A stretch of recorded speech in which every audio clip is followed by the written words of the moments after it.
feel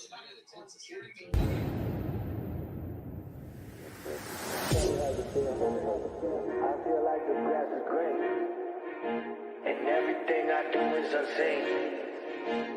But I know that's just in my mind. I know everything is just in my mind. Do you really want to be famous? Do you really want to be a superstar? Do you really want to get dangerous? Do you even know where the groupies are? Bitches out here Welcome to Hammer's house.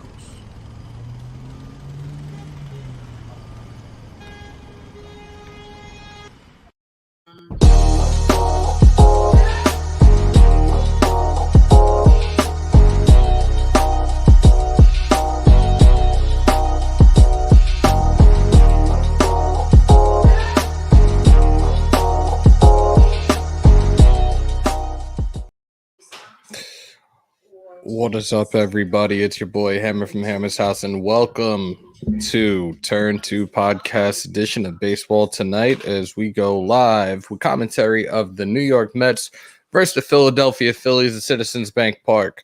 For those that haven't already, check out the description, click the links, like, follow, share, smash the hell out of that button. Hope all you guys are doing well. We're almost underway for the start of this game. We had the pitching matchup between Marcus Stroman and Chase Anderson. This is game 2 of their 3-game series. Last night, the Mets fell short after blowing a 2-0 lead in the 8th. The Phillies came back and won with the final score of 5-3. Just about underway. You have the Phillies just about getting ready to take the field. All eyes tonight are on Francisco Lindor in his second start, his second game as a New York Met. Just recently, a couple of days ago, signed a 10-year, $341 million contract. Thank goodness he's staying with the Mets, but we're gonna have to see how this plays out tonight. He did get his first hit last night. Right now, they're talking about him heavily already. A whole bunch of comparisons with his hits, his runs, his stolen bases already, comparing to some of the greats, including Ernie Banks and Cal Ripken Jr. One sec.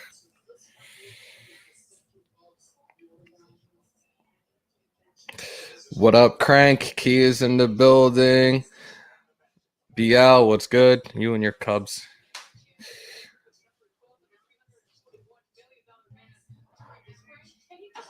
I'm trying to pull this up just a little bit.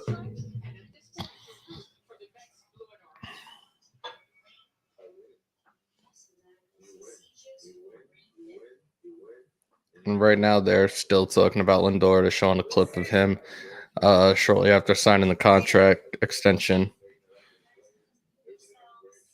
Let's go to the Gamecast.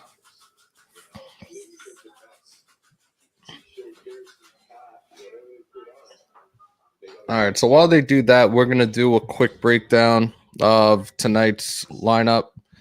You have Brandon Nimmo leading off, Francisco Lindor at shortstop batting second, third, Michael Conforto in right field, cleanup, Pete Alonso, first base, Dom Smith making his debut tonight, his first start of the season in left field.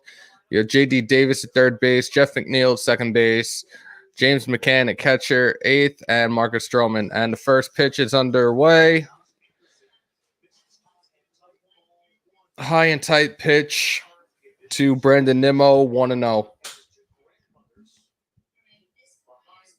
The second pitch, right down the plate, 91 miles an hour. It is foul.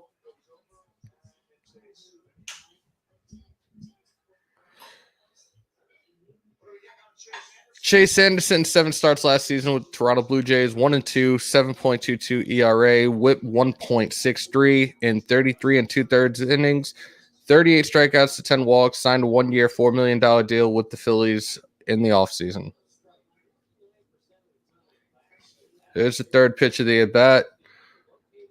Outside, swung on and missed by Brandon Nimmo, 1-2.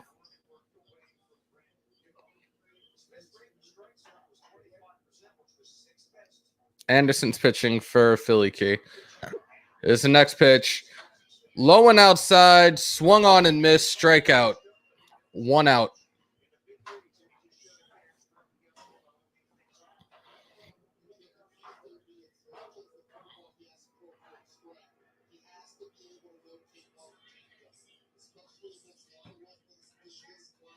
That was just a filthy pitch. Both of them were low and outside.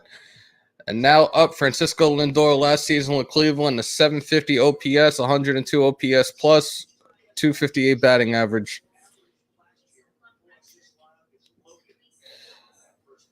First pitch fastball, 92 mile an hour, takes the first strike.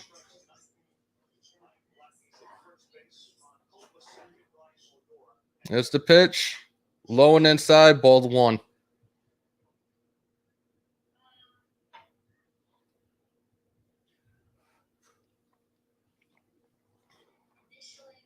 Here's the next pitch. Sets up outside.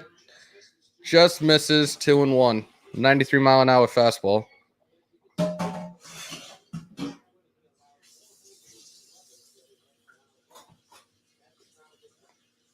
There's another pitch in the bottom corner for a strike. 2-2.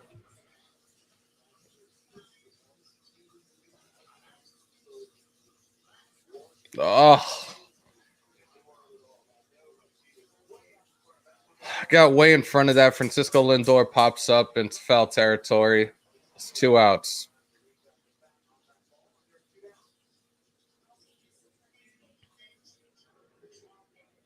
No, that pitch was practically in the dirt, too.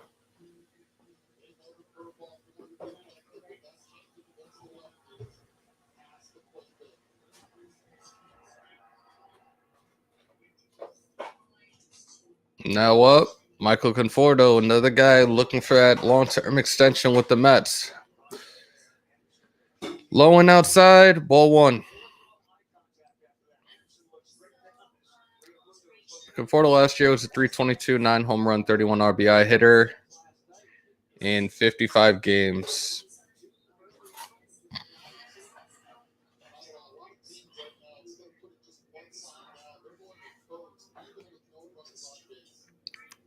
Inside, Conforto takes it 2-0.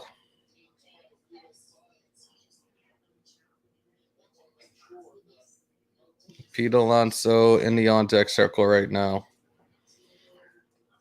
It's a pitch by Anderson. Swung on and missed. 2-1.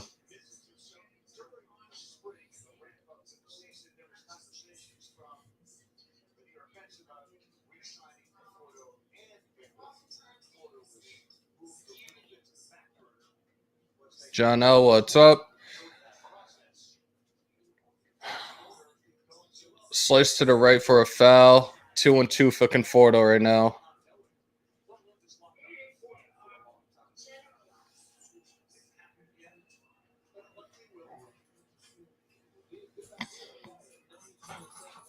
Two. Swung on and sliced foul, similar to the one that Lindor fouled out on at his previous at bat. Conforto the last 4 seasons, 27 home runs, 28 home runs, 33 home runs, and 9 home runs last season. OPS 939, 797, 856, and 927. The pitch swung on, hit to the second baseman, and there's a ground out for Conforto. And that is the end of the top of the first inning. We will be right back.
So lineup for the Phillies tonight: Matt Joyce in left field, batting first; Alec Bohm, third base, batting second; Bryce Harper, right field, batting third; JT Realmuto catching, cleanup; Didi Gregorius, shortstop, fifth; second baseman Juan Segura, first baseman Brad Miller, Roman Quinn in center field, and Chase Anderson. Last season, the Phillies scored 5.1 runs per game, which was tied fifth in Major League Baseball.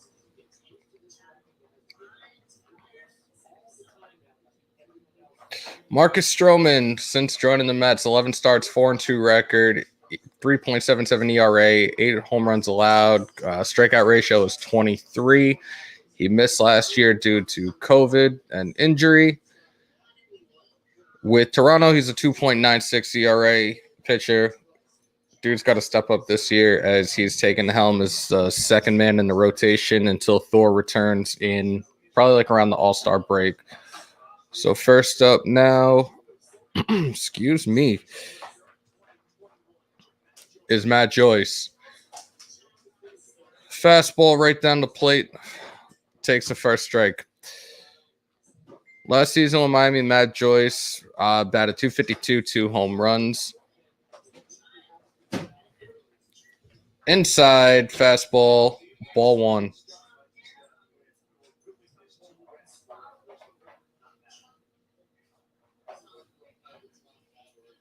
It's a delivery by Stroman. Outside, 90 mile an hour, ball two.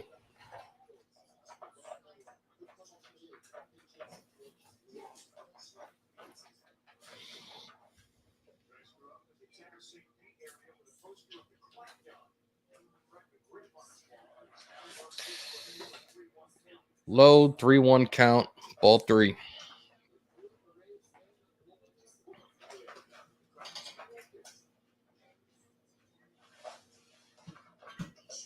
Oh, that was very close with ball four.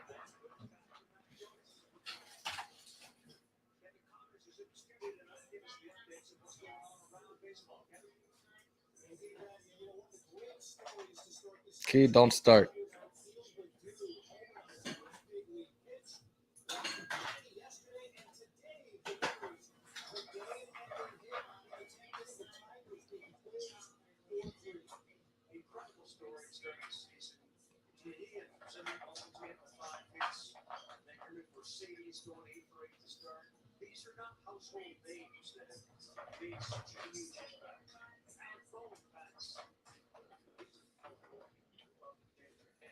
.93 mile an hour pitch to the outside, swung on a miss for a strike one to Bohm. Alec Bohm, 338, 4 home runs, 23 RBIs last season in 44 games in the shortened season.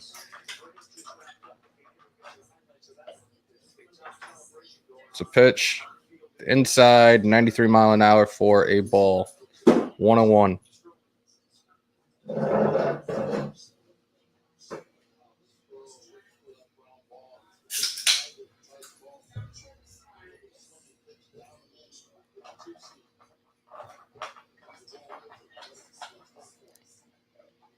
Pickoff attempt. Joyce is safe.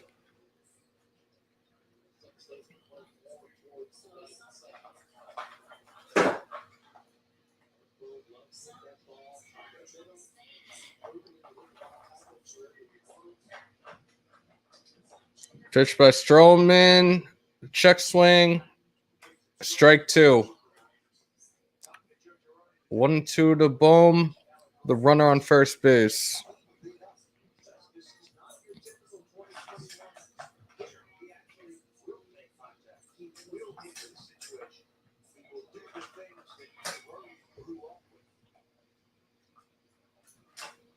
There's a pitch. Slow in the dirt. Stopped by McCann for a ball two.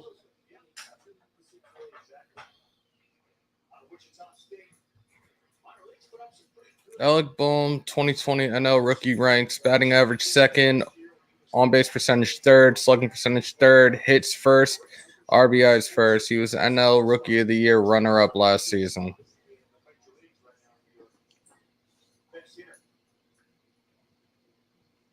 It's the pitch. Grounded to McNeil for a 4-6-3 double play. Stroman set that up and got exactly what he wanted on that. Good job. 2 down here in the bottom of the first.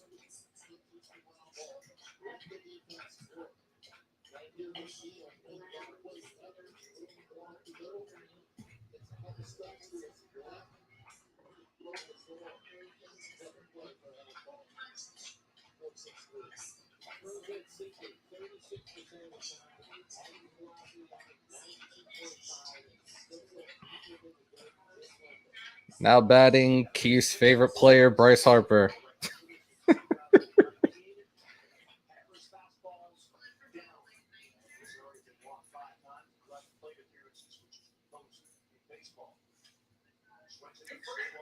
Harper swings at the first pitch to McCann, grounded out, and that's the end of the first inning.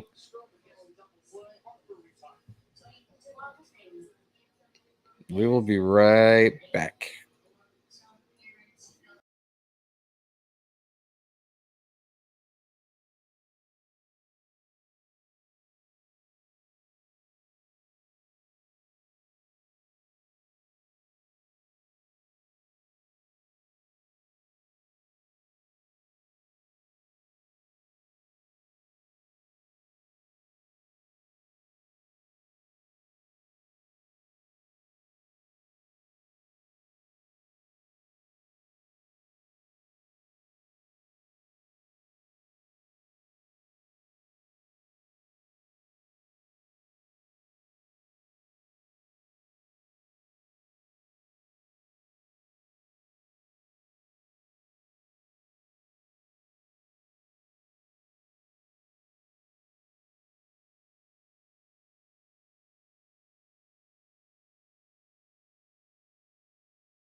All right, we are back.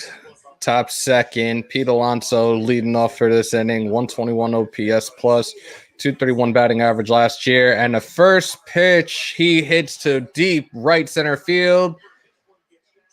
And that is a double for Pete Alonso. Give it up for the polar bear.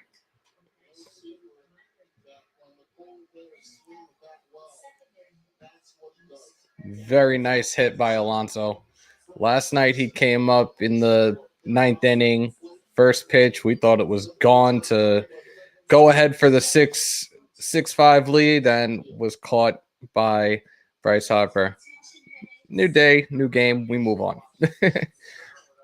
Exit velocity on that one was 114.2 miles an hour. Now batting, Dom Smith, making his first start this season for the Mets.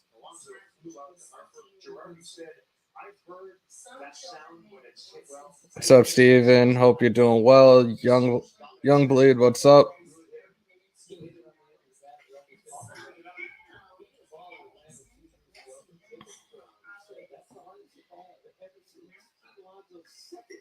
Dom Smith, 316, 10 home runs, 42 RBIs rather, in 42 games last season. Pitch low to Smith, ball one.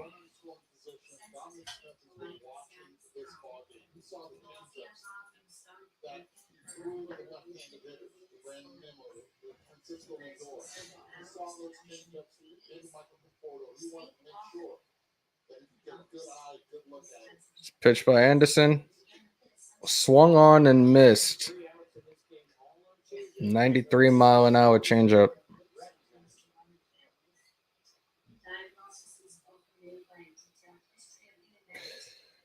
Shift is on right now as the shift was on for Alonso. A lot of us getting sick of that. And that was a four-seam, by the way, for the 93-mile-an-hour pitch. Here's the next pitch to Smith. Anderson steps off the mound.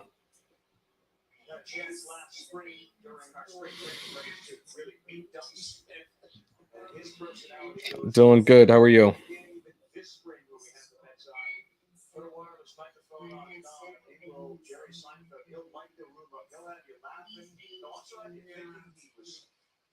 It's a pitch. And it's fouled. 1-2.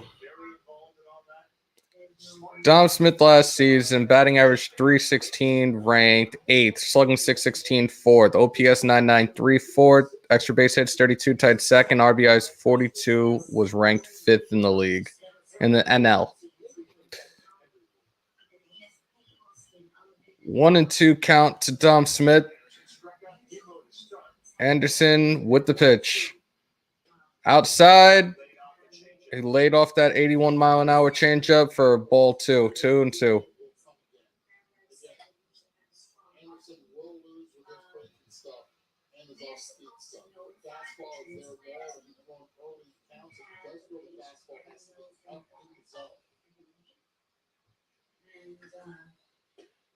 Swung on and missed. Got him just outside the zone, 81-mile-an-hour. Did a strikeout for Anderson. 1 out.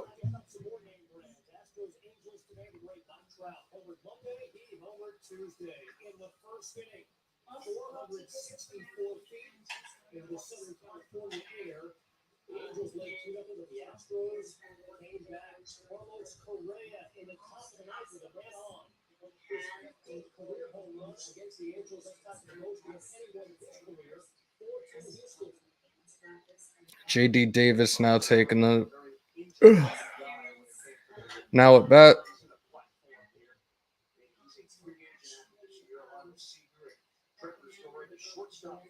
First pitch to Davis. And it looks like he was hit by a pitch. Right off of the hand. And he's in a lot of pain right now.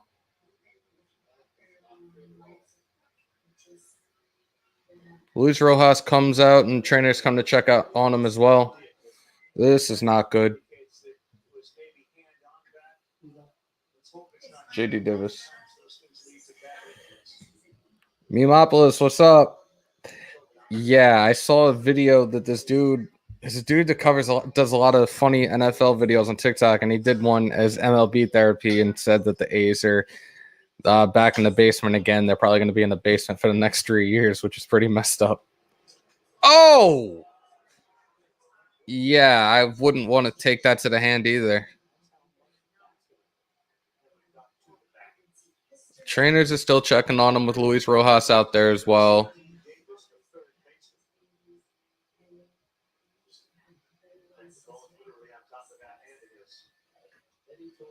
That sucks.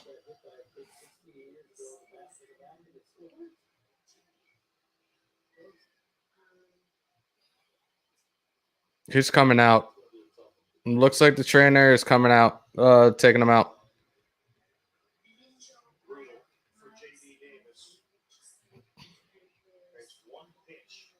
The very first pitch he was out for, he got smacked in the hand.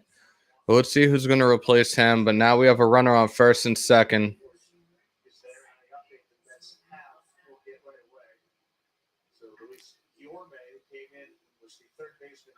So it looks like Luis Guillorme, who started last night at third base, is going to be replacing J.D. Davis at this time. Once we hear any type of updates, we'll definitely make sure to keep you guys posted. So right now we have 1 out in the top of the second inning with Guillorme at first and Pete Alonso at second base. And now the squirrel, Jeff McNeil, is up at bat. Jeff McNeil, since 2019, has swung at first pitches in 52% of his plate appearances, highest in the MLB. There's the pitch. First pitch is outside, way outside. 1-0. Last season, 52 games. He batted .311. Trying to pull this stuff up.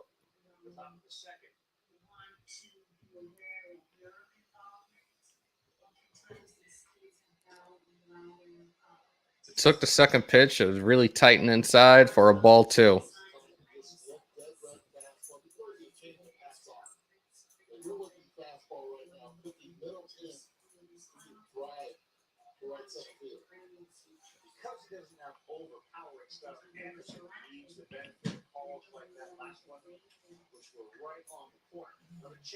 There's another changeup down the middle of the plate, fouled off by McNeil.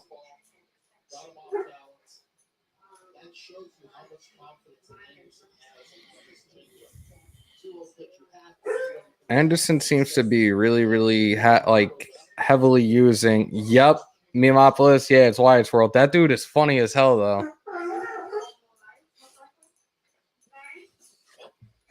There's a pitch. Another changeup. 82 mile an hour for a ball. 3-1 to McNeil. Runners on first and second in the top of the first, and we are scoreless. And in the on-deck circle is catcher James McCann.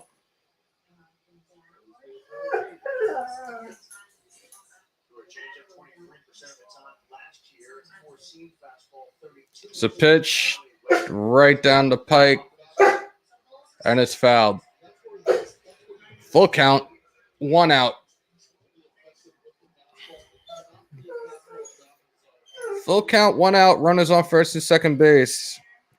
Chase Anderson, pitch usage last year, 40% fastball, 24 changeup, 20% cutter, 16 curve. It's a pitch, and it's grounded right back to Anderson. They'll only get the 1 out at second base. There's a runner on first and third right now with 2 outs. Yeah, that dude is spot on with a lot of the stuff that he says when he does those videos. I would love to have him on one day. I think he is hysterical.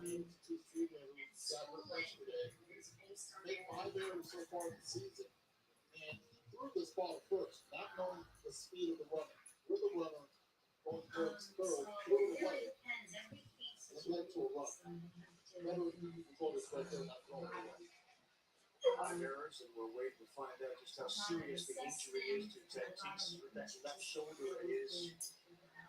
Doing further exams today. Those believe could end up with surgery that could cost him the entire season. Obviously, worried in San Diego.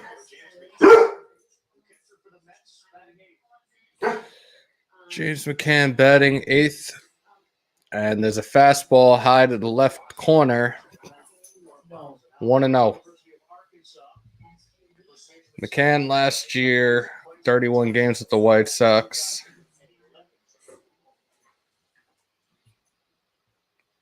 Is Key trying to come into the building, or is she just chilling behind the scenes?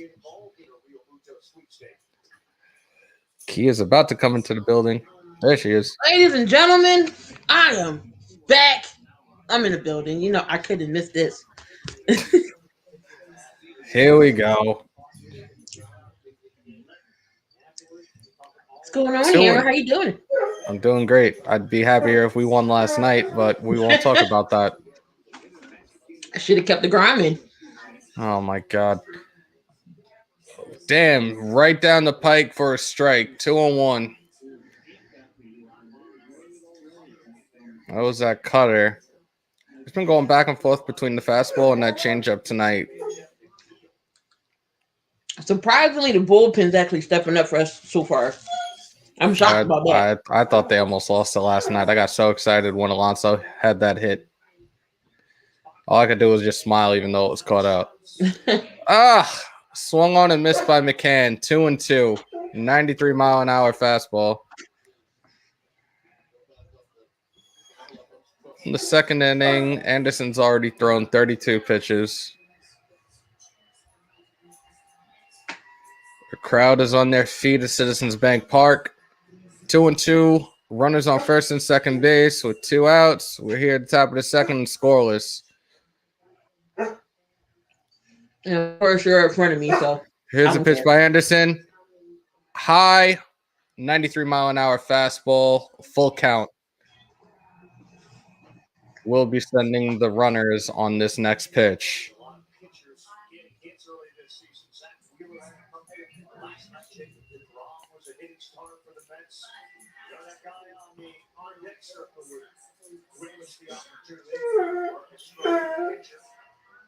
Here's the payoff pitch by Anderson. Oh, fouled off, changeup, 84-mile-an-hour. Still alive, 3-2. Is that your doggy out here? Mm-hmm. I don't know what his deal is right now. Jacob deGrom, first hit of the season from SGSA, first time in franchise history by a pitcher.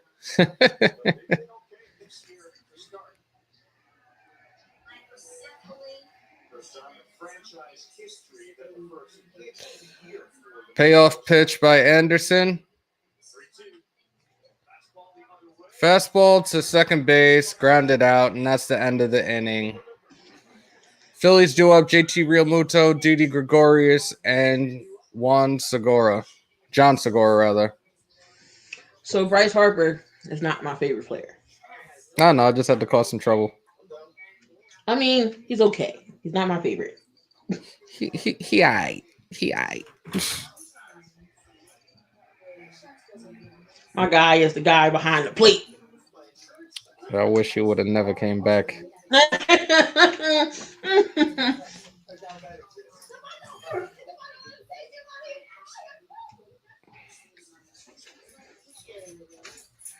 We gotta change this angle. I feel like we're so close up.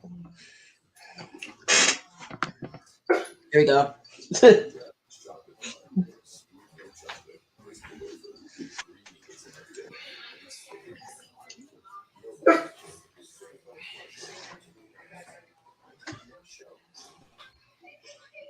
It's funny. We got all Philly playing today, but as usual, the Flyers are losing. Worst hockey franchise out there. Whew, that's horrible. They horrible this year. Well, at least they're not struggling like Vancouver with COVID. I've seen that 17 people. That's and I heard they got like the Brazilian strand of it, so they're screwed. Oh no.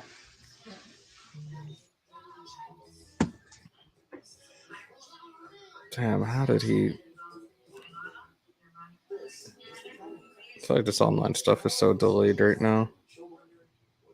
I'm still waiting to hear from Jake, who's supposed to be joining us at some point tonight. But those that are in here, thank you for joining. He's stuck at work. Aren't you glad you got me? You see.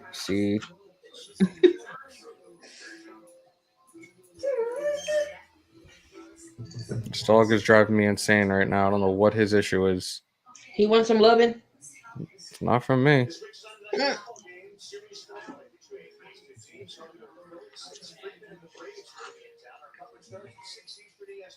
I see the Yankees and the Braves was busy today.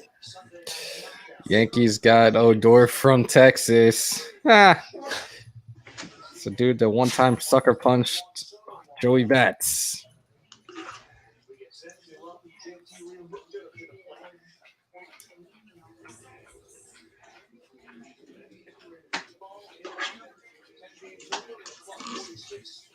JT Realmuto last 2 seasons without 15 and 29 in the lineup, 94 and 84 plus 46 run differential in the lineup, minus 71 run differential without him. Last season, 47 games, 266, 11 home runs, 32 RBIs. MLB average was 100 for OPS plus, which he had 125, and an OPS of 840. Pitch by Stroman, and it's a strike. A nice little corner pitch right there. Okay.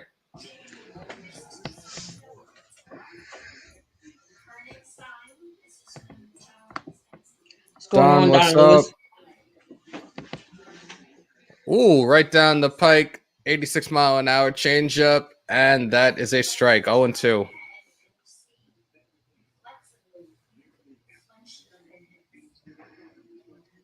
Guys, if you're all new, make sure you subscribe. Hit that bell. All your latest content and your videos live stream on the network. Way outside for a ball, 1-2.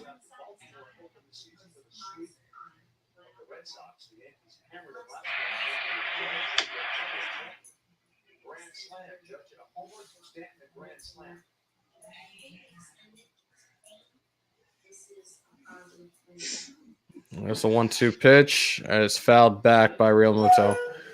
Still 1-2. So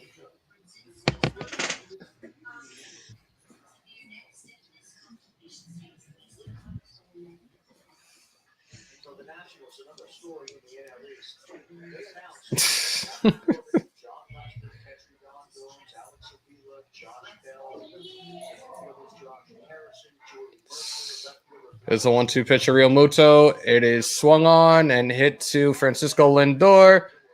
Oh! And he's safe. My TV is behind yours, so Wow. Okay. Let's take a look at that replay.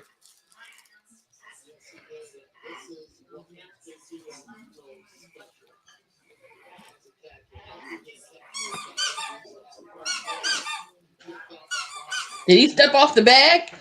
Yo, what's up, Sean? I gotta see this again. I think he just legged it out. I just saw it. Nah, it looked like his foot came off as well. Yeah, his foot came off. What up, In that Prince? stretch. Titan.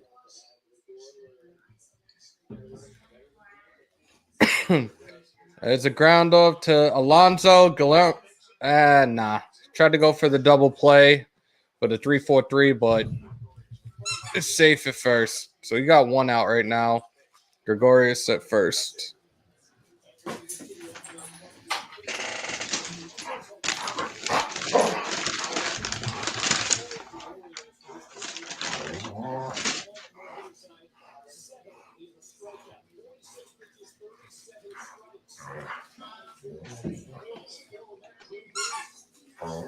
Oh, there we go. My old. Thanks, Don. Appreciate that.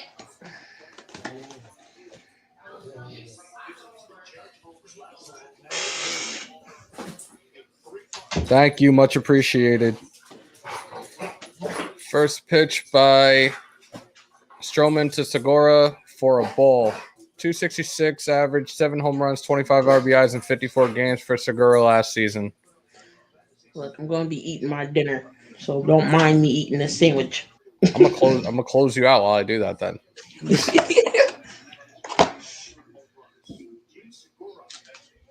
The pickoff attempt by Stroman and Gregorius to safe at first. All this lettuce. Think I'm a rabbit?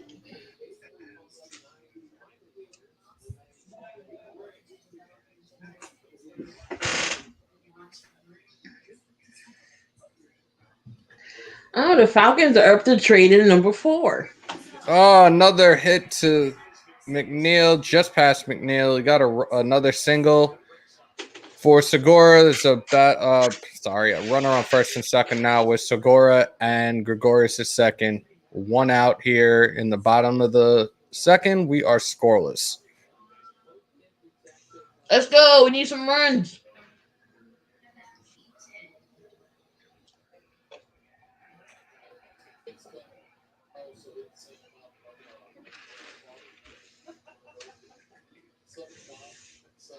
Brad Miller now up last season with the Cardinals, 48 games, 232, 7 home runs, 25 RBIs. The shift is on.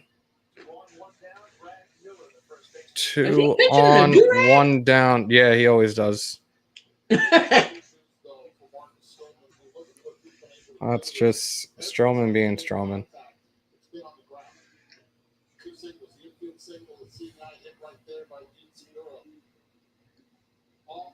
1-0 pitch to Miller as the pitch in the zone.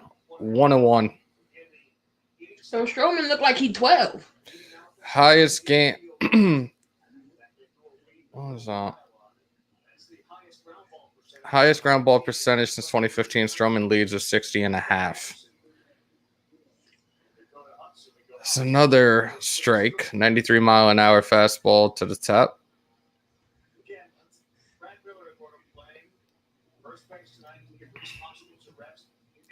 Runners on first and second. 1-2 count to Miller. We are scoreless here in the bottom of the second. Let's go Mets. McCann sets up inside, and he called it. Struck out looking. Wow. Brad Miller. Wow. 2 down here in the bottom of the second inning, folks. That was really, I don't know. That was close. Let's see. Yeah. Is that outside? Just a bit outside. I'll take it. Of course, I'll take it.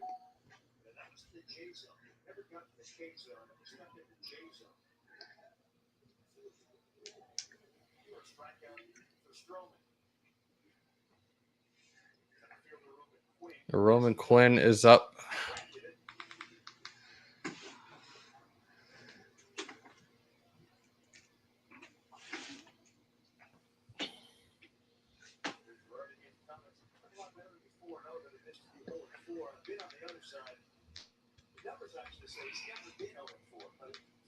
It looks like he's going to try to go to the inside on this one. Oh. Started pitching for the Phillies in their first series between Aaron Zach Wheeler, and Zach Jeoff was outstanding. Oh, and he's hit by a pitch. And bases are loaded. Stroman hits Quinn in the foot. And bases are loaded. 2 outs. Just what happened last night.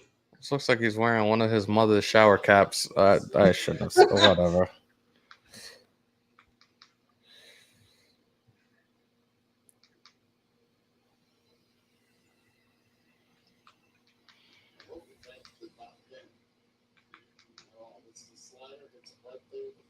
Damn, caught him right in the front foot. Bases loaded here. 2 outs. Bottom of the second. As Chase Anderson. Seriously? Ball 1. You're going against 0.95 batting average for his career. They better strike him out here.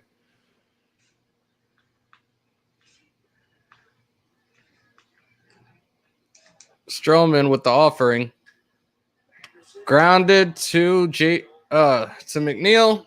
Out number 3. That's the end of the inning. Due up for the Mets, Marcus Stroman, Brandon Nimmo, and Francisco Lindor.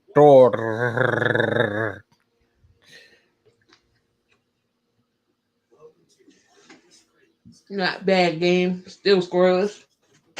I'd like to see the Mets score at some point tonight. Just saying.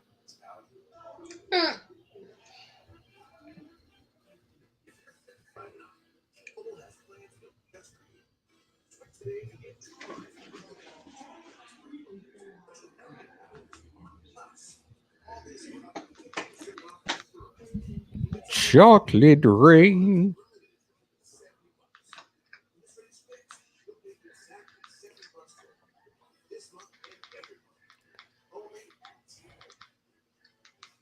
Sorry for the glitch. That's a T-Mobile commercial.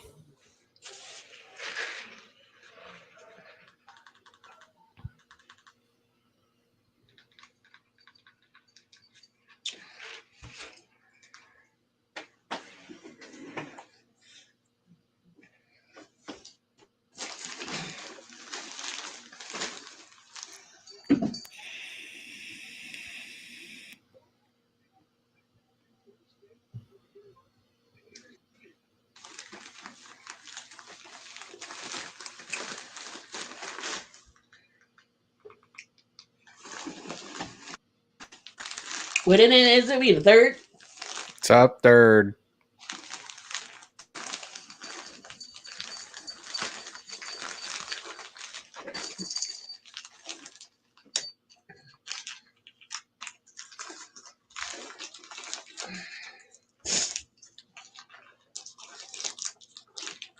Marlowe, 213. What is going on?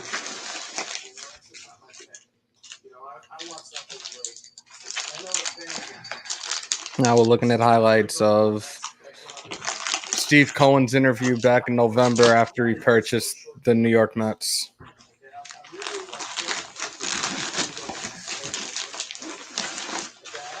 Oh, Lord, you got a Dodger fan in here. The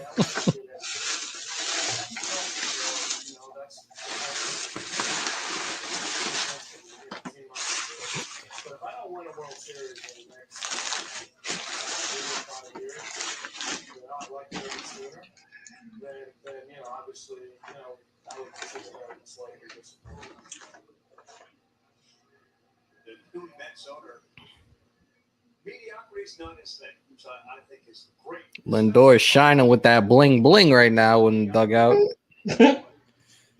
Well, he can do that. He's a $300 some odd $million man. $341 million for the next 10 years. High pitch to Stroman, 38 career at bats, 105, 1 home run, 1 RBI for Stroman. It's an 0-1 count right now.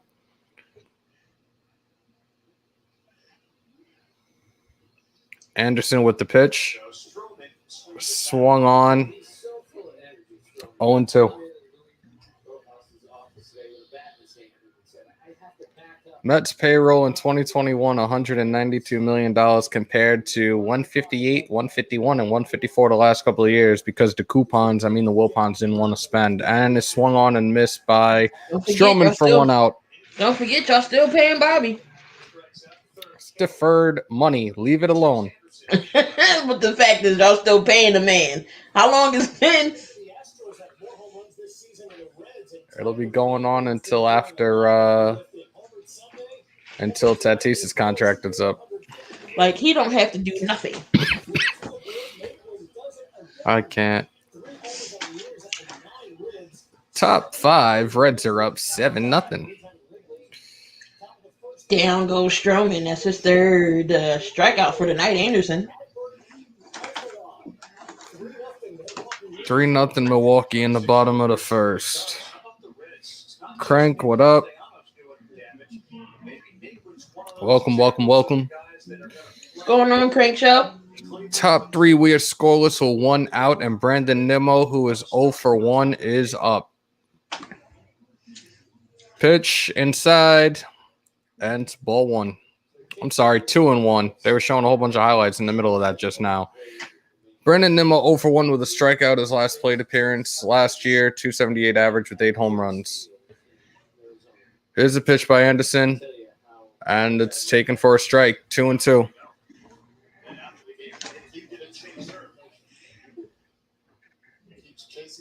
Lindor is in the on-deck circle. The 2-2. Ball 3. Full count. Do not walk him. You can't just leave a billionaire standing there. The idea that he's coming in a city that has been owned by the Yankees and their owner or owners for so long, named Steinbrenner, a whole different dynamic. And it is a walk. And there's Nimmo with his favorite sprint to first after being walked. 1 out, Nimmo on first base. Now up, Francisco Lindor. Mr. Smile.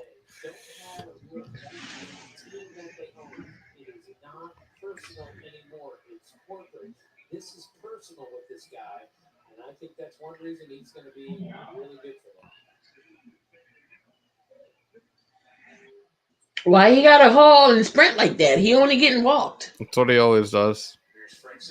Never mess with a man's routine when it comes to baseball. I'll let that rock. I never question it. The owner, which was like, hey, let's go out and have a meal, and maybe we'll discuss what it's going to take to keep you in a Met uniform. Pickoff attempt. And definitely one of the things that not only did they go out for a meal, as you know, Francisco Lindor 0 for 1, 2020, 750 OPS, 257 batting average with 8 home runs. Short for Alex, and Lindor told me that they really developed a really good connection, and I asked Steve Cohen about it, and he goes, absolutely. First pitch to Lindor, right down the plate, 0-1. Steve said, you know what, my Spanish is not that good And if I'm not mistaken, Marley, not only is Alexandra a big Mets fan, but also her father, right? So there's a lot of pressure there. Yeah, absolutely. And her father was also in the house in one of the dinners that the Cohen family had. And definitely, it's one of those things that they were very Dude, excited. that was a nice strike. And hits right into a double play. Wow. That was close at first. I think they're going to try to review it, though. That might be the end of the inning. Let's see what happens. I think they're going to try to review it. I believe he was safe. We got to look back at this replay. I have a feeling that Chase Anderson also believed that Lindor was safe. He stayed right there. I think he was. I'm watching. Like I said, I'm literally a play behind you. The naked eye was hard, but it would be hard to think he was going to. Yeah, the official review. The call on the field is out at first base. We're going to see what the review says. And we're looking at the replay. This is Gregoris to Segura. He looked like he was safe. Let's see. I mean, even so, if they Yeah, did, he was safe. At least they got one. We got the officials taking a look at this right now. It looks like Lindor might have been safe on this. I think he was. So JT Realmuto ran down the base pass. It's really close. Elite speed is 30 feet. Ooh! Second. Realmuto ran at 29. He was safe. Lindor ran similarly and was able Yeah. to prevent the double play. It's a great hustle by Francisco Lindor. 2 outs, tap third. We have a runner on first base, and that's Lindor. Maybe we see that. I don't know if he wants to test JT Realmuto, but we have to wait and see what happens. That was close. It was close, though. It really was. I got to give him props for that hustle on that one. Safe.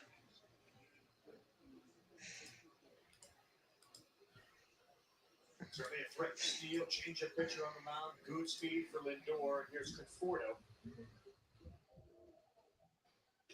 Oof. So a changeup for a strike. Conforto 0 for 1, 2029 22 OPS, 320 batting average with 9 home runs. Due to seeking a long-term extension with the New York Mets, there's a good chance we probably won't hear anything until during this offseason now. Matt, with an agent like Scott Boras, you know how that goes. So we got to wait and see if he gets this extension that he's looking for. Career versus Anderson, 3 for 15 with 3 home runs and 4 strikeouts for Conforto.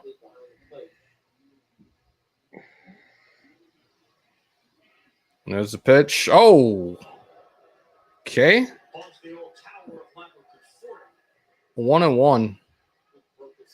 Little chin music right there. Whew.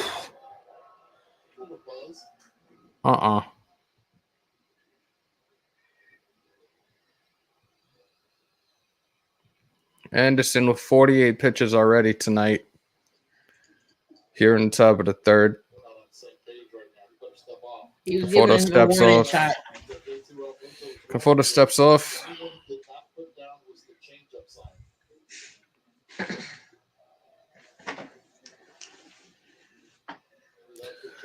The 1-1 from Anderson.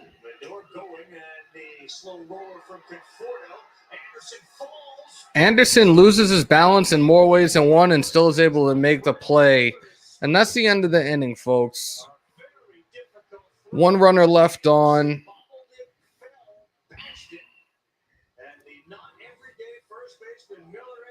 Good God.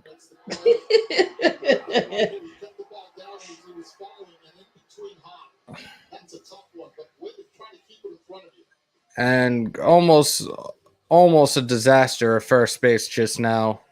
But that's the end of the inning. Jeez.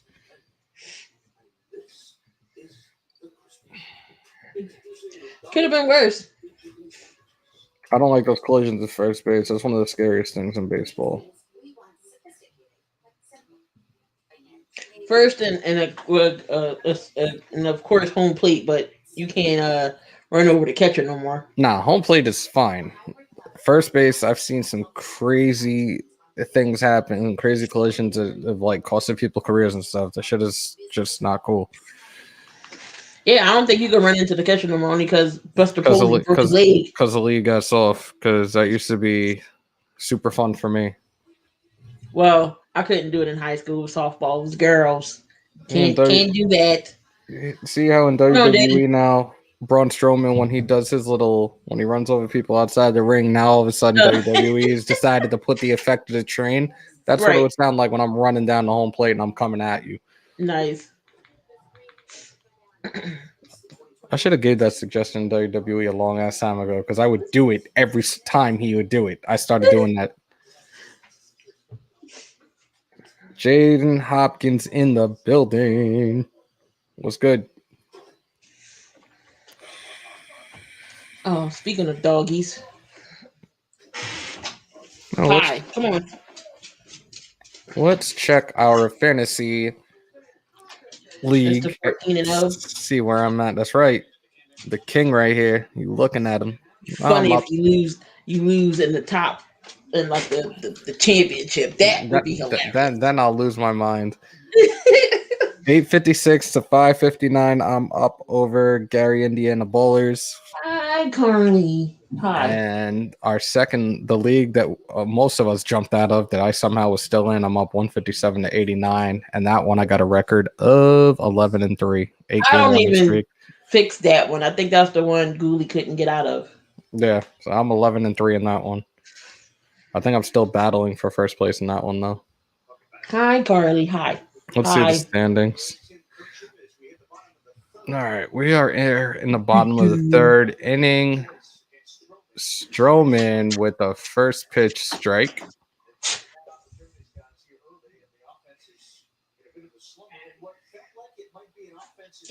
This is Joyce for his second at bat. His first at bat, he was walked. So 0-1. The 0-1 delivery by Stroman. Swung on and hit to Jeff McNeil. Oh, I'm sorry, that's Guillorme. I think they just did the super shift on that one. There's one out. Don't matter where I watch it from, I'm always going to be behind. Oh, well, that's it. Red Sox, Tampa Bay Rays here in the top of the third. Bases loaded. And the Rays are up 2-1 in the top third.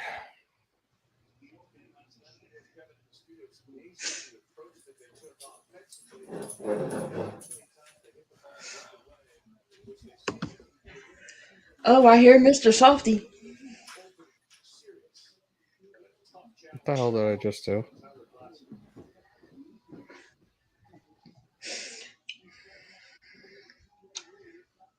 Oh, Sixers are up 15-10. Swung on and missed 14. by Bohm. 0-2. One out. Stroman not looking too bad so far tonight. I mean, both pitchers is pitching well. Swung on and fouled to the right. 92-mile-an-hour fastball there by Stroman.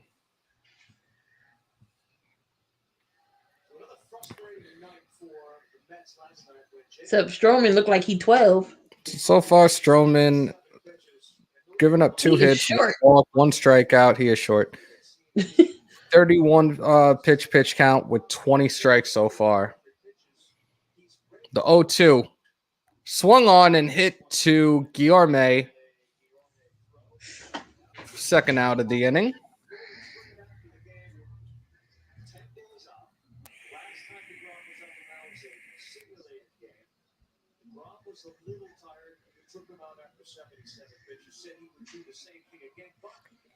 And now batting for your Philadelphia Phillies, right fielder number 3, Bryce Harper. Bryce Harper.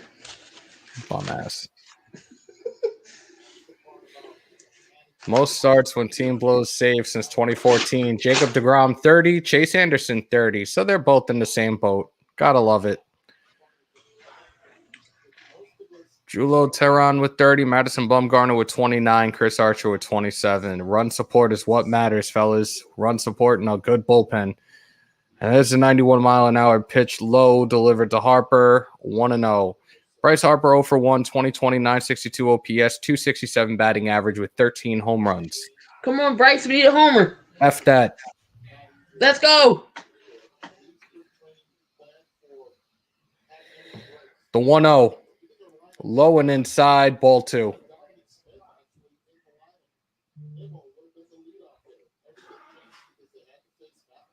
Dang, they gotta put Tatis on the DL. I need to read more about that because I'm hearing he might be out for the season already, which is a scary thought considering he just got that new contract a couple of weeks ago. MLB The Show, Jinx. Oh God, I hope not, but maybe. There is a major shift right now by the Mets. You have Lindor at short, Guillorme moved to second base, McNeil is in right field. He has a slight tearing in the labrum. He might be back in 2 days. I gotta say, that's something you don't want to play with.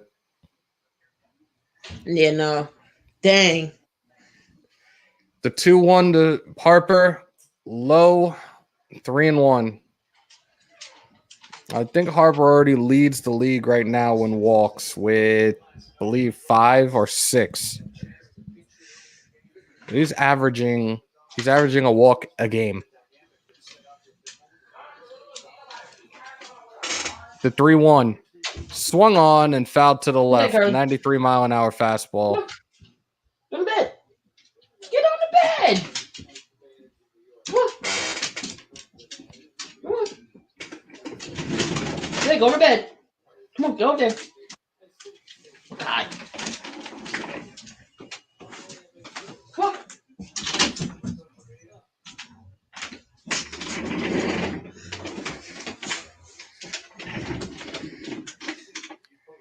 The payoff pitch to Harper. Swung on to left field, and that is caught by Smith to end the inning. Due up for the Mets after this 1-2-3 inning, Pete Alonso, Dom Smith, and Luis Guillorme.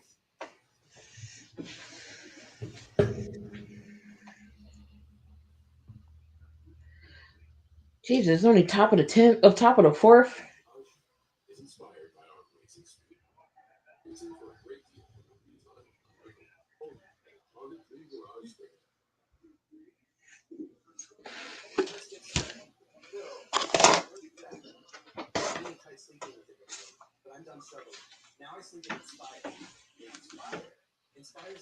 Nothing ball game.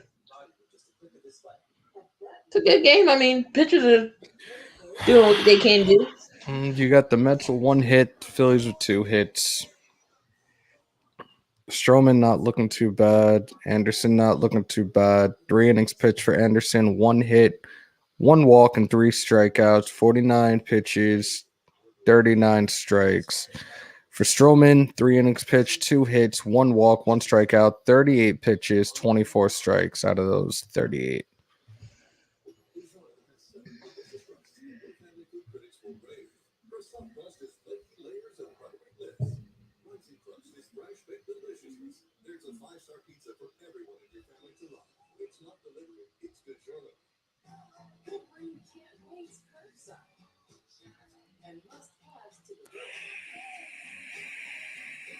It would be nice if all Philly can win tonight, but the Flyers ain't.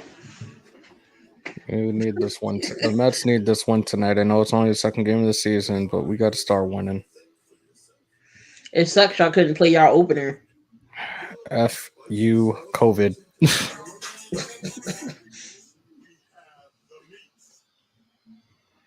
So welcome back. We're here in the top of the 4th inning with Pete Alonso leading off right now for the Mets. I gotta see Nola tomorrow. The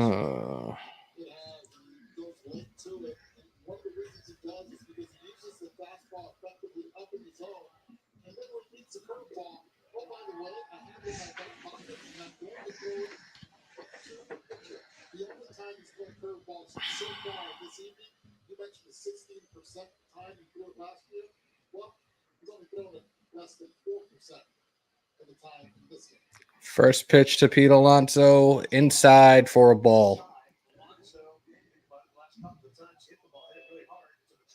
So here we go with the pitches for Anderson tonight. 20 fastballs, 19 changeups, 9 cutters, 2 curveballs. Like I said, he was really heavily back and forth between the changeup and the fastball tonight. There's his second pitch, 87-mile-an-hour. That is a ball. Ball 2. Pete Alonso 1-for-1 with a double earlier, 829 OPS, 234 batting average, and 16 home runs last season.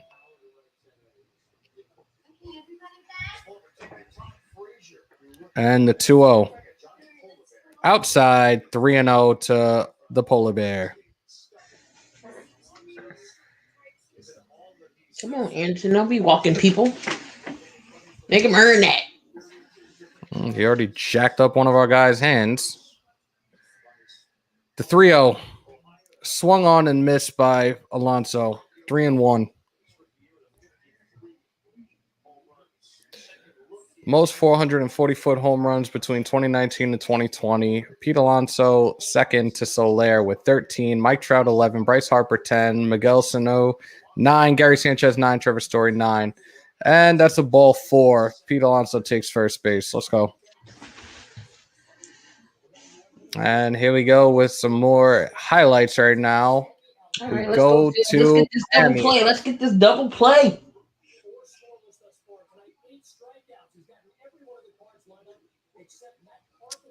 Marlins up 1-0 in the bottom of the 4th with 2 outs. I'm now batting, and we're probably going to see the shift here. Dom Smith is up 0-for-1. Alonso on first, and here's the pitch. Low and outside, ball 1.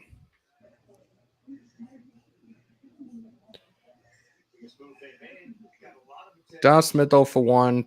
Last year, 993 OPS, 315 batting average, and 10 home runs. Yo, I do not want to see Sandy when it comes with the Marlins. That picture right there. High and tight. Strike 1. 1-1. Thankfully, finally broke through to get that job. She never thought she was really going to get it. I think like 15 years ago, she was a candidate to be a general manager. 15 years. The 1-1 by Anderson. High. Deep. Going. Gone. 2-run homer by Dom Smith, his first home run of the season, and the Mets take the lead 2-0. Exit velocity 101.8 miles an hour for a 389-yard taper. Let's go. That was a good pitch to swing at, too. It was high, too. That's where he likes them.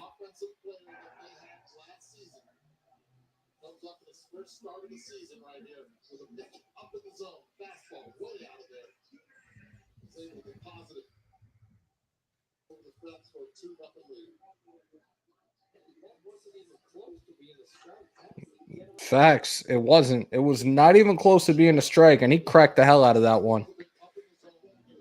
92-mile-an-hour outside. We're showing the replay now. The first one was right in the right corner. The second pitch was high, very high, and he juiced that one. He crushed it. Guillorme takes the second pitch. Well, 2-0. since the bank part is a matchbox anyway. Yeah, it is. I've been there. I went there a couple of years ago. It's a very small ballpark, especially with the seating in there. Like, you guys are on top of each other. Better than the vet, though. So right now, here's the update on J.D. Davis. The X-ray results were negative, and he will be day-to-day with the contusion of that hand. Guillorme with a check swing. I think that was still, it was contact. 2-2.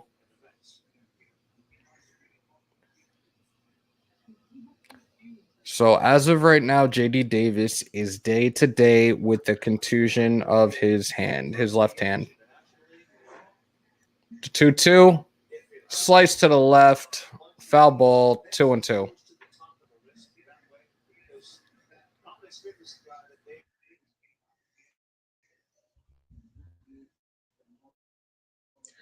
So the fourth year already over in the 60s and pitches? Yep. No, he didn't. Full count. Pitch to the outside. In the on-deck circle is Jeff McNeil, a.k.a. Squirrel. Payoff pitch. Fouled off.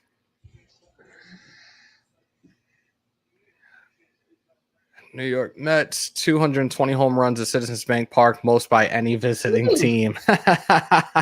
We own your ballpark. Shut up. Here's the payoff. And it is hit high to left center. And it's caught by Matt Joyce for out number 1. What's up, Ernie? Ernie, what's going on, Ernie? Bo Bichette with a deep shot to left field. And the Blue Jays are up in the bottom of the first, 1-0. Second generation there, man. There you go.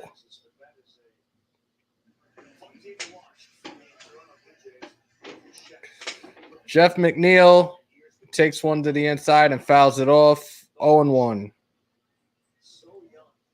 Jeff McNeil, 2020, 836 OPS, 310 batting average with 4 home runs. He went 0 for 1 earlier.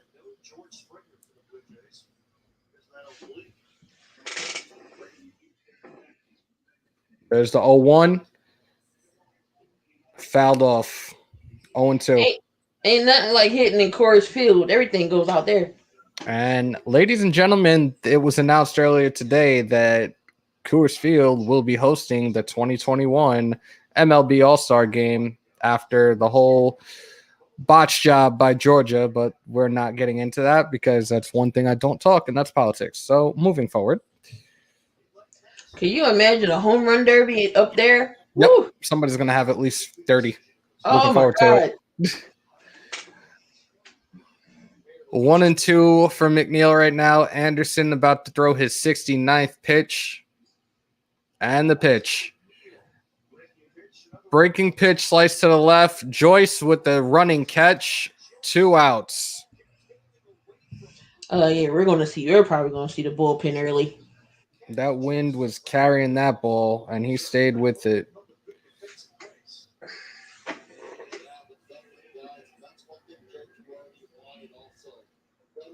I always forget Joe Girardi is your guy's manager now. It's so weird. I know, right? Good catch, Joyce. Good catch. I got to give it to him for staying with that. That was a nice play.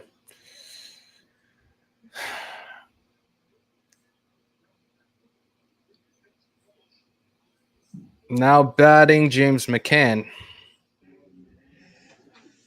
And the pitch, outside, ball 1.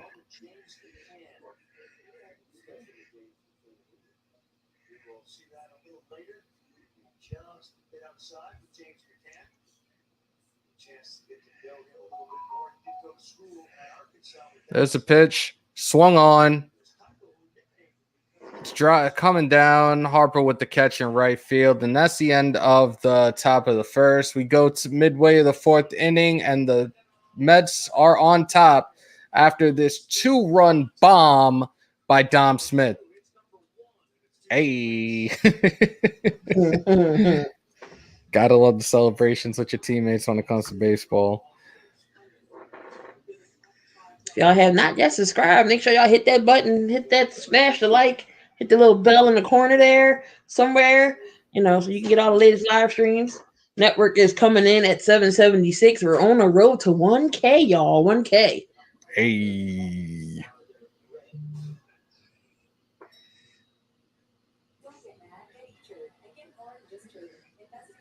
Let's throw a commercial up for the homie real quick. We got time.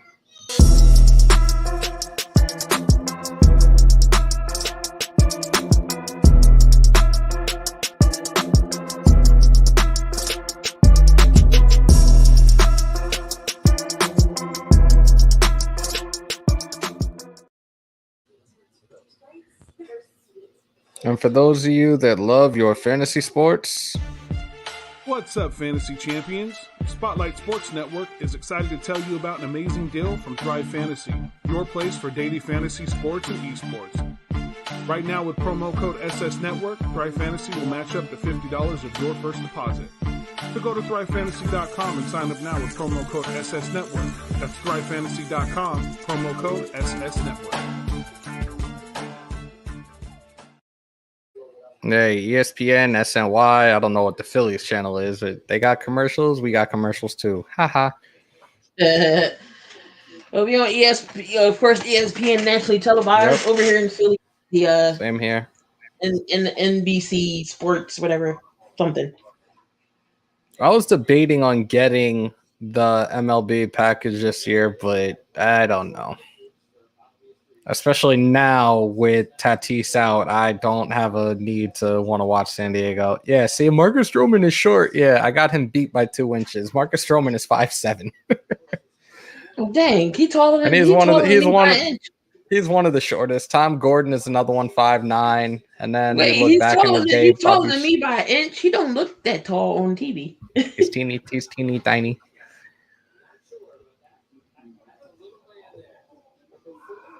Jalen's taller than him. Now they're showing guys from back in the day. Pirates, Elroy Face, 5'8", Harvey Haddix, 5'9". Yeah, man, these some little guys. Is this semi-pro? Will Ferrell singing "Don't Want No Short People" on the bus? I hate them. I'm just kidding, Stro. You're my boy.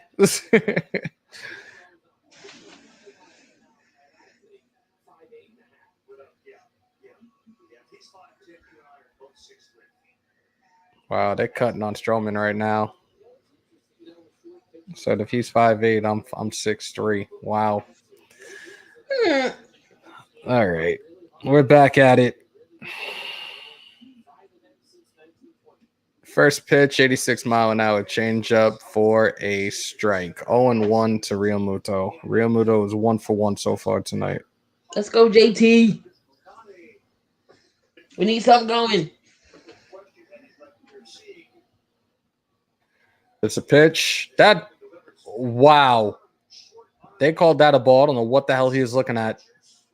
1-1. That was in the zone. That was very much in the K zone just now. I don't know what that umpire was looking at.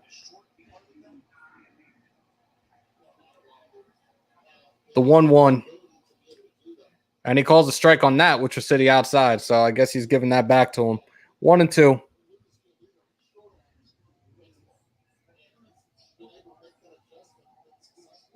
That was right on the line right there for that last pitch. All right. The 1-2 delivery. Swung on and missed. Strikeout by Stroman, who had a little swag walk after he gets that strikeout. That's Stroman's second strikeout of the night. Yo, the Nationals has 10 players on the injured list. Yep, I saw that. Oh, my God. But they're not saying which ones are the COVID ones. Right.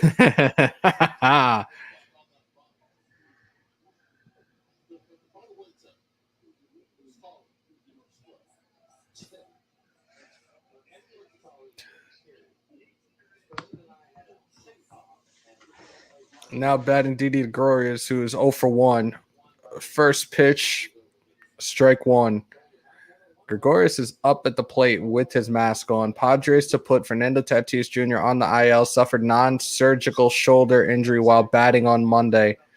So there's a shot by Gregorius to deep center field, and it is gone.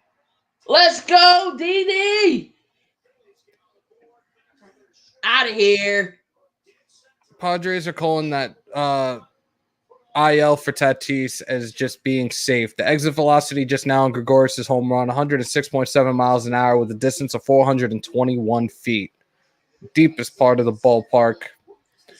And we are now out of here. And now the Phillies move within reach. The score is now 2-1. Let's go, DD.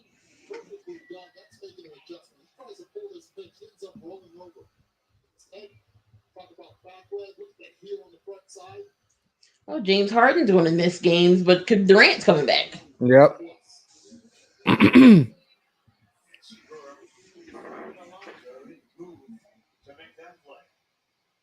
I want a Phillies mask. I'm going to order a Met one this week, especially if I have the opportunity to go to Citi Field soon. Got my flight posits, just waiting to get a Met jersey, my fitted. You get Lindor.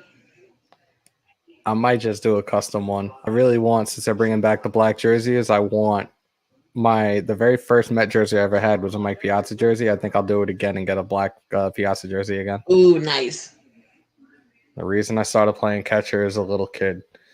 First pitch to Miller. I played softball. Strikeout. Strikeout. Strike. 0-1. I was shortstop and catcher. That was my spots. Outfield and center field primarily as a kid and catcher. Brad Miller 0-1 with a strikeout. 2020 807 OPS, 231 batting average with 7 home runs. Here's the 1-1 delivery by Stroman. Swung on and it's fouled. 1-2. Oh, we missed a fight. Harrell and Ambanobi was fighting. I definitely want to see that.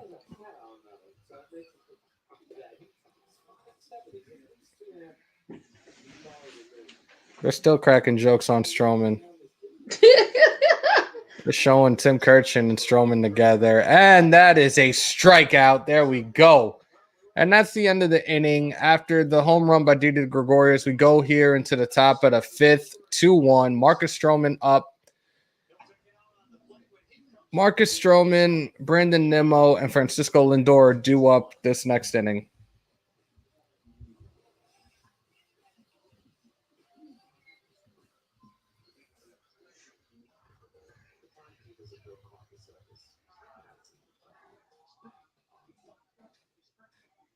Thank you guys that are in here for joining. We've already been in here almost an hour and a half. Oh, if you haven't already, he fired up after that after that strikeout. For those that haven't already, make sure to click the links in the description, like, follow, and smash the hell out of that bell. Let's go.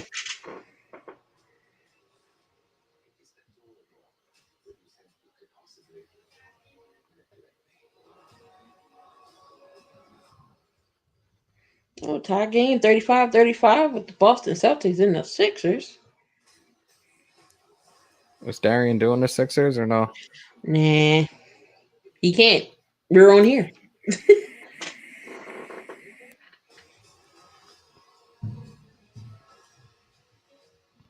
Yo, why do I like this thumbnail better than mine? Huh? Who did this thumbnail for Spotlight? Which one? The one with like the neon lights behind Lindor and is that Real Muto? Oh, probably D. Yo, that shit is fire. That's a really sick. Oh my god. Yeah, now I'm hating. I how you do me like that, dude? It all depends on what picture you find, though, too. I'm trying to see if I have anybody in this one, and it doesn't look. Hold on. I can't even tell.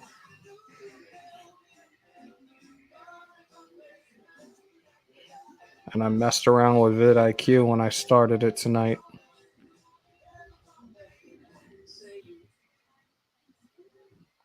Let's go. Oh, yeah. You just got to search for it and find a picture because I already found it. Oh, God. That is dope, though. It is.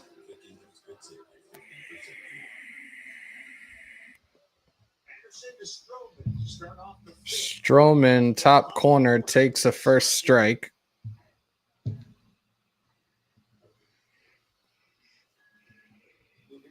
So next pitch, low, 1-1. There's been no greater pitcher to hit than Bartolo. We're all on board with Bart.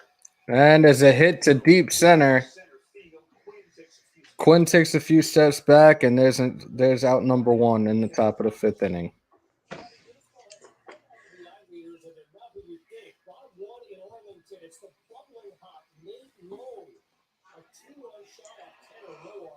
And Rangers come back in the top of the second inning. The score is 2-1. There's a highlight of the Reds and the Pirates. And the Reds, top 6, 2 outs. They are beating the hell out of the Pirates 12-0. Oh, man. Talk about child abuse.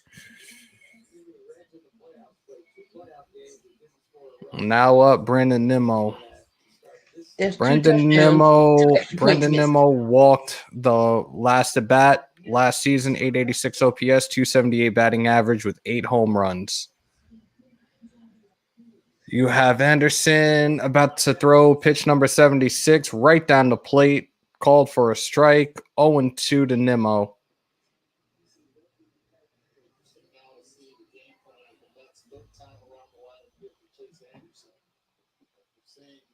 Oh, that was a good pitch. And it's hit. Slow roller to first base. That's Miller without number 2. And this is Anderson's third go around with this Mets lineup so far. Let's see how he favors or how much longer they're going to keep him in for. Now batting Lindor 0 for 2, 750 OPS, 256 batting average, and 8 home runs last season.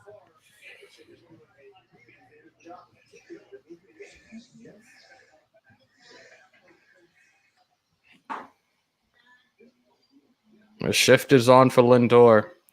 Here's the pitch. Low in the dirt. 1-0.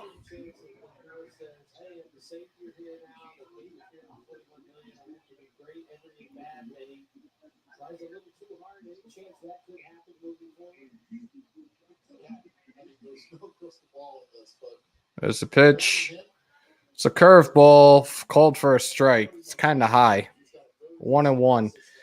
Hit leaders among active players age 27 or younger. Francisco Lindor leads with 897 hits. Trey Turner 645. Tim Anderson 640. Home run? Yes, that was a solo home run for the Phillies. Gregorius with the homer. Mets. The pitch is not bad. Stroman is doing not bad. Anderson isn't either. Lindor to second for a ground out, and that's the end of the top of the 5th inning. Let's go. We need the Phillies. I need the Phillies bats to get going because Anderson is keeping us in the game. We go to the middle of the 5th, and we are Mets 2, Phillies 1. Anderson is keeping us in this game that's close. I need the bats to come alive.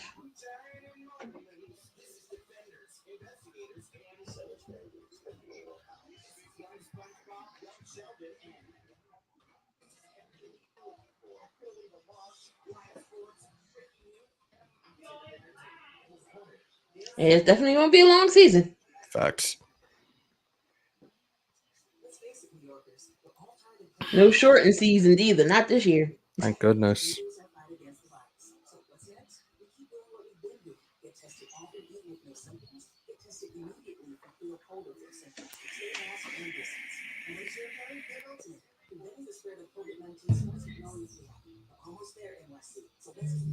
Testing is available at no cost to you. Learn more at testandtrace.nyc or call 212-COVID-19.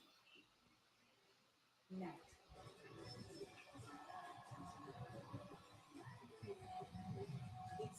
So I kind of want to read real quick on Tatis because I'm like, I was looking to get tickets in June when they come to town just to see him play. So I'm a little not too happy about this right now. Do y'all really want to see the pitcher hit? I mean, they don't practice hitting. They might get rid of they might. This might be the final year. I think they may go to the Universal next season. So why not put? I mean, the NL, the AL does it. I mean, why not have National League do it? Like, what's so special about the American League? Has it already there?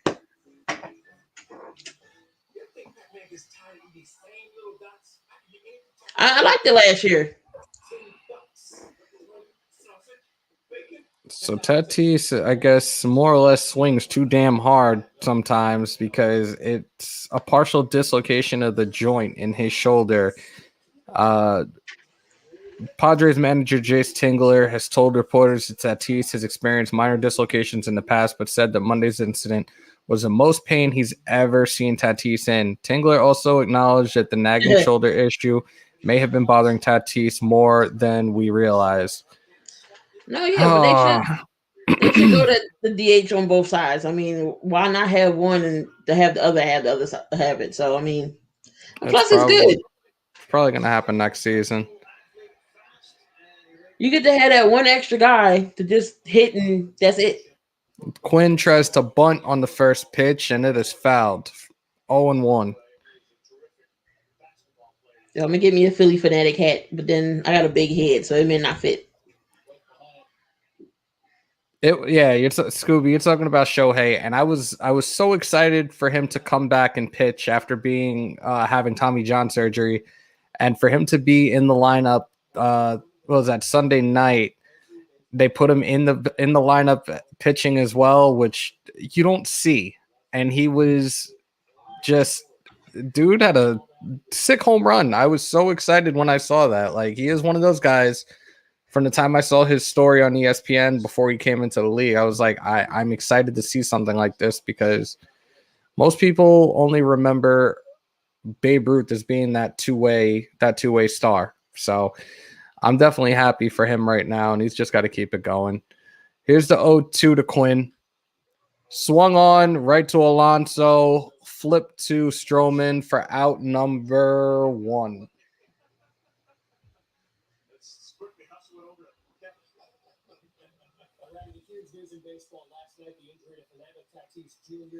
Oh, God. So now I'm seeing the video. They're showing it on ESPN of like him going down with that shoulder injury. Dude's got a violent swing, and I just hope he gets back soon. They said no surgery needed, but they're putting him on the IL for precaution. So I hope he gets back quickly. Velasquez is about to warm up in the bullpen for the Phillies. It's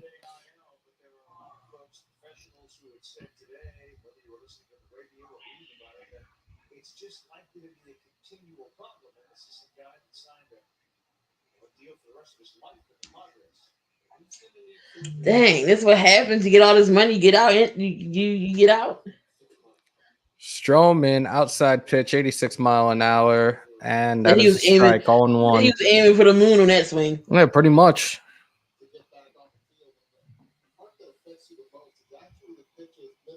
Pitch swung on and fouled. 0-2 to Hazley. Marcus Stroman, first 8 balls in play on the ground, 3 of last 4 in play in the air. The last one in the air was a home run. So there you go. The 0-2 from Stroman. The pitch, and it's inside, ball 1.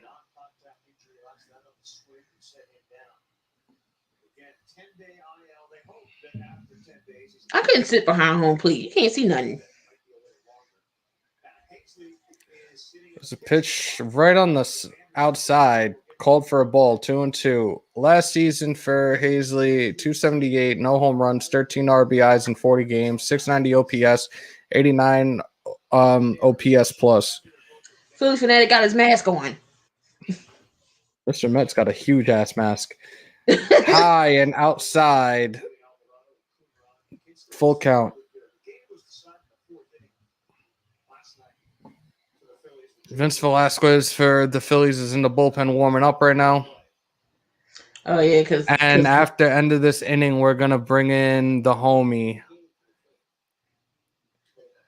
The grounder right to Lindor for out number 2. Oh, yeah, Anderson's done for the night. That mask looks like a cup on his face. If you saw Mr. Met has a legit mask, and it's awesome. I love Mr. Met. Mr. Met is my homie. So again, tomorrow afternoon, the Mets and Phillies will be going back at it right on ESPN. So guys, check it out. I will not be on, unfortunately. I will be stuck at work, but make sure to check them out. And here's Joyce up to bat. A high pitch. Ball 1. Joyce is Well, I 0 for love 1 with a walk, 682 OPS, 250 batting average, with 2 home runs last season. I love the Philly fanatic. I'm so glad we was able to have fans in the stands because he looked depressed last year. He was in the stands by himself, throwing popcorn at the cameraman. He was lonely. Oh, 2-0.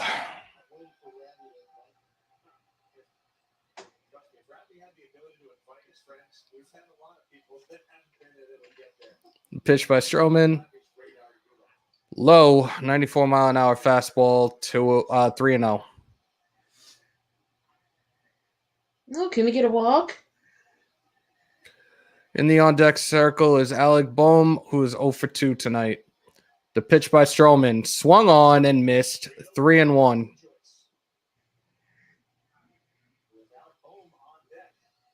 Come on, Miller, just make contact. Go on and we tied this game up.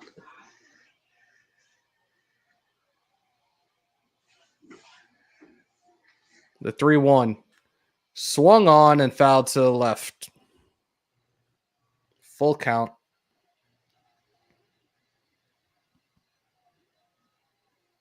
You know, it's only 5:41 over Jake right now. I'm so jealous. He's sitting here in the dark. Like I said at the end of this inning, joining us will be my partner in crime of the Turn 2 podcast, Jake the Snake Silva. So you don't want to miss out. Here's the payoff pitch. Low and ball 4. Let's go. We need some runners. We need some hits. Let's go.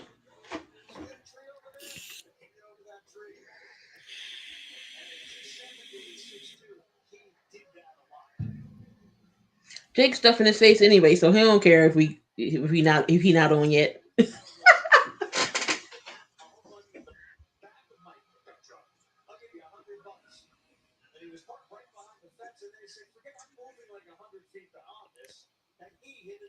Runner on first, bottom of the 5th. Mets are up 2-1 with Boehm up to bat, and it looks like fans behind home plate are trying to start the wave.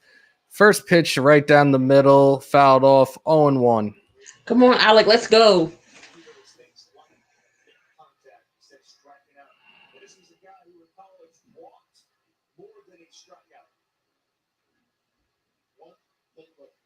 understands the strike zone really well. Too, he understands he's able to slow down the game. He understands where the defense is. The 0-1 by Stroman. Low, ball 1. 94-mile-an-hour fastball. You need other participants to do the wave. Highest percentage of batted balls hit by straightaway. Tim Anderson, 48%. Juan Soto, 48%. Alec Boehm, 47%. Wilson Ramos, 46%. Luis Reyes, 45%. The pitch, low, 88-mile-an-hour, 2-1.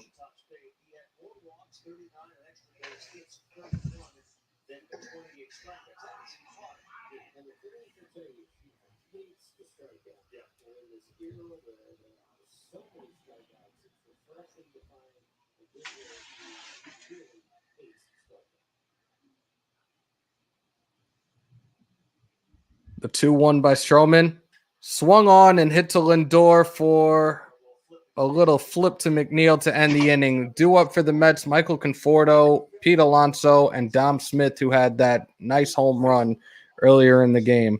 Oh, the Flyers and tied it up. Well, look at that. Now we're going to do the intro from my brother, my partner in crime, Jake the Snake Silva. Here we go. Do you like the Oakland A's?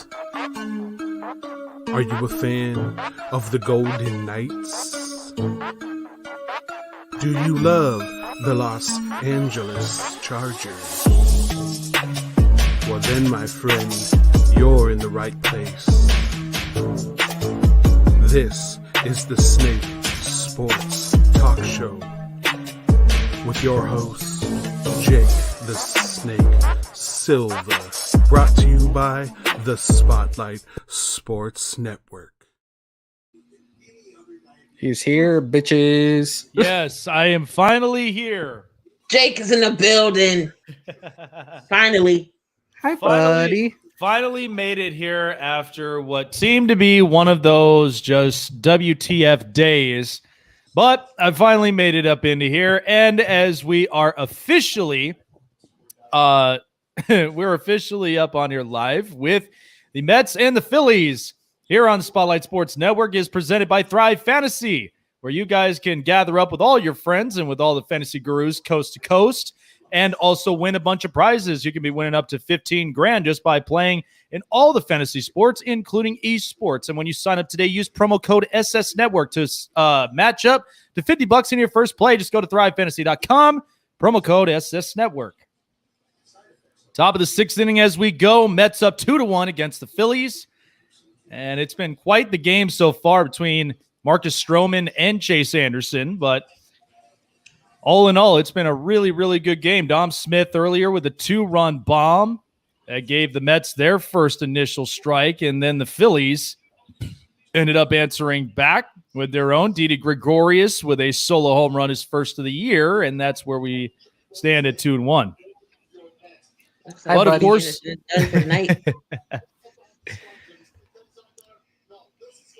so Michael Conforto standing here into the box 0 for 2 tonight, 286 with no home runs just to start this season for the Mets. And Vince Velasquez, who's been coming in to pitch here in the sixth inning.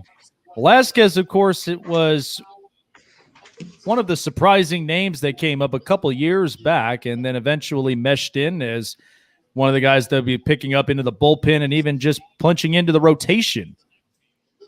And so we'll see a lot of good stuff from him for this Phillies organization and what he's got to work with this year.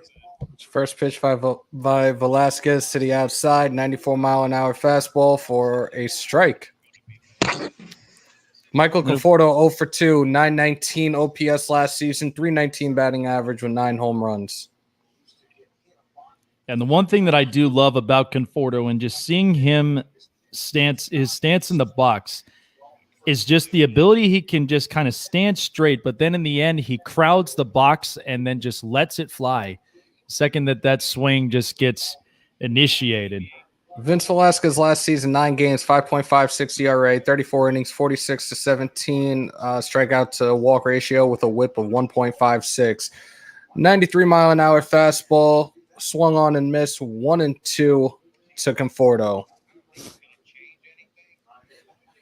Conforto's career against Velasquez is 6 for 18 with 3 homers, 7 RBIs, and a .333 average. And it tells you he really does like everything that Velasquez really just delivers to him. The 1-2, down in the dirt, 2-2. But I will say, though, I mean, this is a much improved Phillies bullpen and one that really needed some serious help. You ain't never lied. And as this Phillies team really looking to be competitive in this NL East division, knowing that the Mets and the Braves have amped up their rosters. The 2-2, inside, 93-mile-an-hour, full count. So filled up at 3-2 right now, and on deck is Pete Alonso, who's already 1 for 1 with a double and a walk today. That double was a really nice hit, too. The payoff pitch. Swung on and fouled to the left side. No outs. Full count, no outs right now. Top of the 6th. Yeah, Velasquez got some interesting stuff. I mean, the breaking ball that he's been working with, and also not to mention, too, punching in the fastballs on the corners. It's what he really likes to do more often. But it's kind of that pitcher that likes to give you quality innings and get them outs. 3-2 the outside, called strike, struck out looking for Conforto. That was definitely a ball. What? Oh, I really it never gets old with these home plate umpires, and especially with these locations of pitches. We need the robots or whatever. Yeah, that looked more outside than anything. Coming up, He was ready to get walked. Yep. And it just had that inch. It was just an inch right there from where the box is standing at. Called strike to Alonso for first pitch. And I think where he really looked at it was right there on the side of the box. It just kisses just right there. But either way, it showed more outside. Yeah. Really a crossing. Wow. Alonso 1-for-1 with a double earlier. Here's the 0-1 pitch by Velasquez. Swung on and missed. 0-2, 89-mile-an-hour fastball. No activity right now in the Philadelphia bullpen. Yeah, Conforto really wanted that walk so badly, and he was already making that motion. But the second the home plate umpire makes that initial call, that just changes it. Super shift on the 0-2 to Alonso. Called strike 3 looking. Let's go, Velasquez. So back-to-back punch-outs there for Velasquez just to start this 6th inning, and now we've only got two out. You saw that shift earlier where Brad Miller was sitting right in the middle between first and second on that shift while everybody moved all the way through the third and short spots.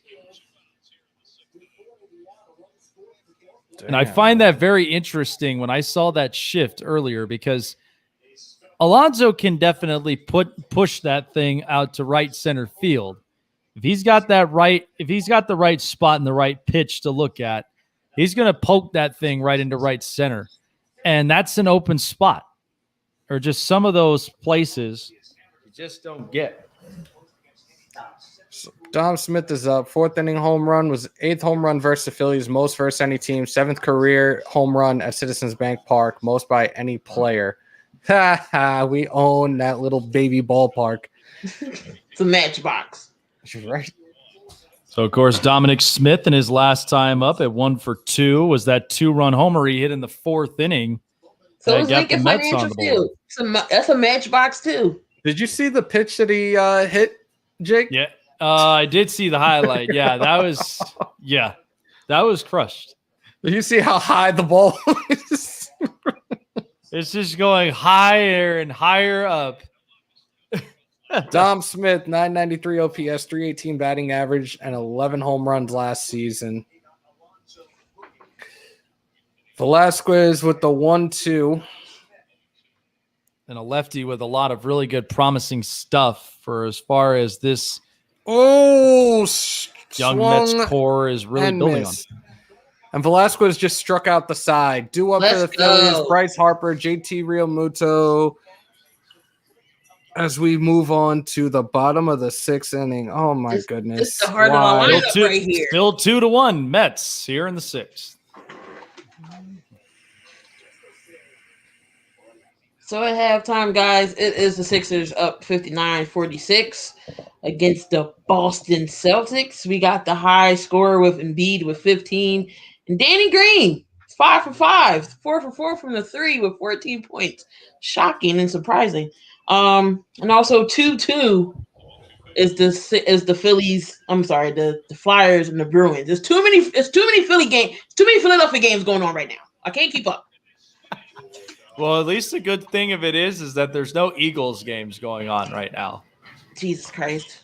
Nobody wants to watch them anyways. Otherwise, that would seriously hurt. That would seriously hurt. I drive past the stadiums every day. I saw Citizens Bank Park lit up. I seen the scoreboard. I got excited. And then I'm driving. I was like, these cars is here. Oh, snap. Wells Fargo is popping. The Flyers is home. Do you ever play the theme song to It's Always Sunny as you drive by the stadium? Oh, Lord. Yep, she does. No, I don't. Now she's thinking about it. She's like, I might have to do it one night. That's why I'm like, I heard it on the laugh. She was seriously thinking about it too. I was like, so the Masters starts on Thursday. And how about that? Augusta, Georgia, after everything all going around. And we've got a lot of baseball news as well as we're here at the bottom of the 6th inning, 2-1. Still the Mets lead over the Phillies. And as the Phillies Vince Velasquez, who came in the top half of the 6th inning, just striking out the side, and what good quality pitches that this Phillies bullpen has started up. I'm so happy because they bullpen stunk last year. Sunday this night is baseball. Much needed improvement and everything else. And Sunday night baseball, you had the Phillies versus the Braves live from Cobb County, Georgia, 7 o'clock on ESPN. We won't be doing that. We'll be busy doing WrestleMania night number 2. I was about to say you're gonna be on WrestleMania stream. We will be doing night number 2 of WrestleMania. So bottom of the 6th here, you have Bryce Harper leading the off Philly this fanatic inning. got somebody with the stream. And JT Real Muto up on deck and talking about the baseball news that we've heard earlier, and is, of course, to get everybody up to speed. But officially, the Major League Baseball Committee had ended up making the adjustment to where the All-Star Game no longer in SunTruist Park in Atlanta, Georgia, as, of course, with all the up-and-coming voting laws, they took it away from the Braves and now is relocated to Coors Field of the Rockies. So that is where the All-Star Game will be. And, of course, the latest news on Fernando Tatis Jr. as the injury, as he's put on the DL, is a possible dislocated shoulder and, of course, the torn labral on his elbow. And, of course, still trying to figure out on the MRI whether surgery is required. And if that's the case, that's going to be a crushing blow for the Padres season, as the superstar shortstop will be out for the season. Oh, they said it's non-surgical. They said non-surgical, and they're going to put him on the 10-day DL and hopefully, or I'm sorry, the 10-day IL. Hoping that he comes back after those 10 days of rest. So we have to wait and see what happens. It's not an MLB The Show, Jinx. That would be a first time ever somebody's been on MLB The Show and gets hurt. First time ever. 0-2 delivery by Stroman, fouled off. Still 0-2 to Harper. I'm still going to buy the game, though. And of course, a couple of trades that happened earlier, as the Atlanta Braves ended up acquiring shortstop Orlando Arcia from the Milwaukee Brewers in exchange for a couple of minor league pitchers to their system. And so Arcia serving up as one of the utility guys for Atlanta moving forward. And of course, Rougned Odor to the Yankees, heading up to the Bronx. He's about to get more thug status in the Bronx now. See, I was really surprised at the fact that Rougned Odor, I mean, you're going to have some struggles here and there, but the fact that Odor now is out of the Texas Rangers lineup and in that organization, now he's heading into the Bronx. It's going to be an interesting look and an interesting feel, but one that I think could use a lot of utilization between him and DJ LeMahieu there at the second base position. It's ground out by Harper for out number 1. Come on, guys. We need these bats going, man. JT Realmuto now up to bat for the Phillies. Trying to pull this stuff up. JT Realmuto is 1 for 2 tonight. The first pitch is a ball. 87 mile an hour slider. Jamming down real fast.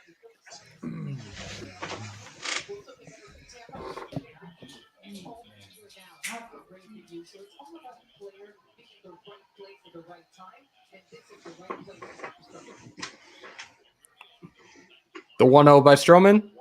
Swung on and missed by Realmuto. 1-1. JT Realmuto 1 for 2 with a single and a strikeout. Last year, 840 OPS, 269 batting average with 11 home runs.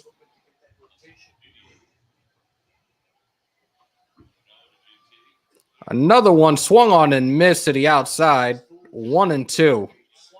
Come on, JT, let's Slider go. way outside.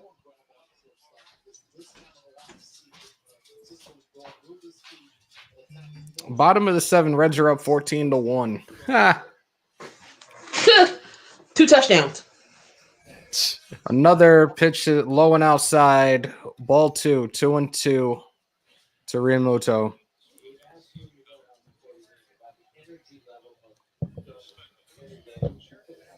Stroman, 3 strikeouts tonight, 76 pitches, 49 of those pitches strikes. I will say really impressive stuff out of Marcus Stroman tonight. Another pitch to the outside, full count for Real Muto. And this has really been kind of just the best look of Stroman we see this year. I mean, a guy who hadn't pitched since 2019. Yep. But again, I mean, that's the much needed rest, especially some of these pitchers would need to just refocus and revamp their pitching mechanics. And that's an error by McNeil. Real Muto safe at first base. Oh, man. Stroman tries to backhand it, couldn't get to him. Gets to McNeil. He can't seem to grab it either. Real Muto's on first base, so 1 out here in the bottom of the 6th. The New York Mets are up 2-1 over the Philadelphia Phillies. So a tough play already right there for both Stroman and McNeil as Real Muto gets there to first base. Yeah, that's a tough position really to be in, for the two of them. Scoring decision is an E4. And now up is Didi Gregorius. Let's go, Didi. You do it again. There we go. Who homered to deep center field his last at bat. And McNeil knew it too. When you looked at the play and just kind of see that bobble right up over there, it shouldn't even be charged at as like, an outfielder's kind of charging. You got to get your body up. He did make the play. that softly. I mean, it was in no hurry. The ball was already coming. That was Didi Gregorius' first home run to center field in the last 5, like between 2016 and 2021. That was the only home run he's hit to center field. The rest have all been right field home runs. Yep, they've all been right field home runs, the one he's really been pulling. So wild pitch. Real Muto is safe at second. McCann wants them to review it, though. So let's see what happens here. Wild pitch that McCann stayed with and still threw it to second base was very, very close. Let's see the replay and see what the umps decide on right here. Man, what a shot from Gregorius right there into the bushes out there in center field. He was safe. That is no review. He was safe. He was safe.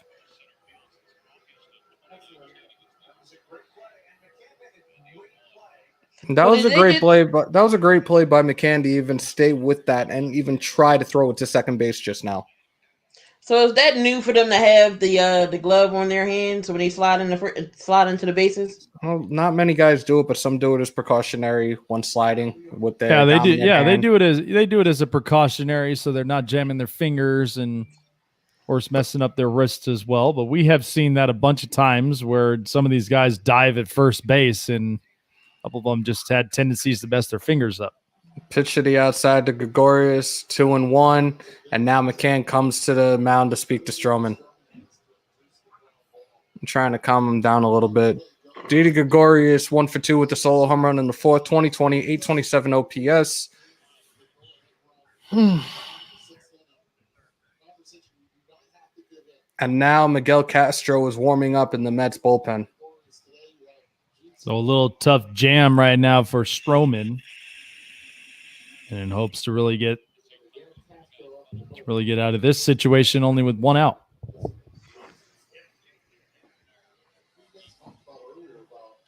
I wish there was a way we could get a little box like they have on like every other baseball game where we can put like the runners on and everything. No, I know. A little bit of a box that'll show us all the diamonds. Diving play by Alonso, who gets to play at first base for Gregorius. Is 2 outs right now with a runner on third base. Great play, great diving play by Pete Alonso.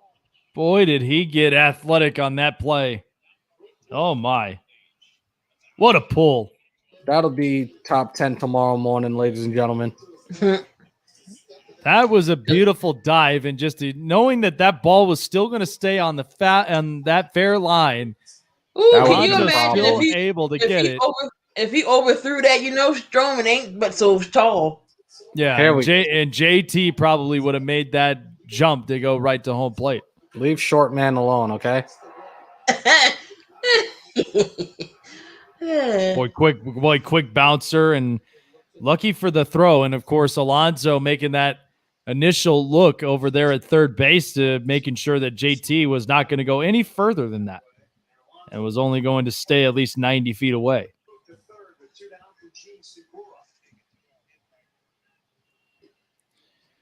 Pitch high to Segura. Segura's 1 for 2 with a single, 769 OPS, 268 batting average, and 7 home runs last season. And Gene Segura, of course, in the opening day was definitely a man on a mission that walked off the Braves that initially started the sweep. Well, come on, you can walk it off again. Oh, you needed Here's the single. 1-0. Low. Are you telling me that the mission is victory again? Yeah, yes. You can do it again. A lot of Met fans. A lot of Met fans in the ballpark tonight. It's always is.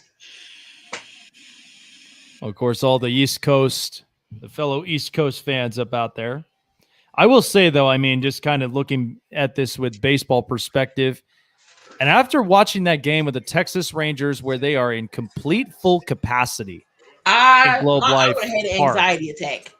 Yeah, I mean, Segura with the ground out to Lindor, and that ends the 6th inning. So just like that, Stroman continues on, and after getting out of that tough 6th inning, it's still 2-1 Mets as we head to the top half of the 7th. Hold on, I'll be right back. I gotta let the dog out. She's sitting here staring at me like, where are we going? I got this one literally gnawing on my friggin' slippers. And it sucks because work sucks. 2, he ended up chewing on my drumsticks and everything else. And yeah, that. Look, see, she's staring at me. She's like, excuse me, are we going outside? Excuse me, bitch. Can we go outside? I'll be right back. I'll be right back. Jake, do what you do best. I'm going to go grab a drink. All right. Whew. So, yeah, long day, guys, and I'm just finally glad to be up in here. And, of course, for all of you guys, if you haven't checked it out so far here on the Spotlight Sports Network, and you guys are loyal fans of the network, you guys can definitely check out and rep the network here just by going to SpotlightSportsNetwork.com and repping the network with all of our great merchandises. Take a look.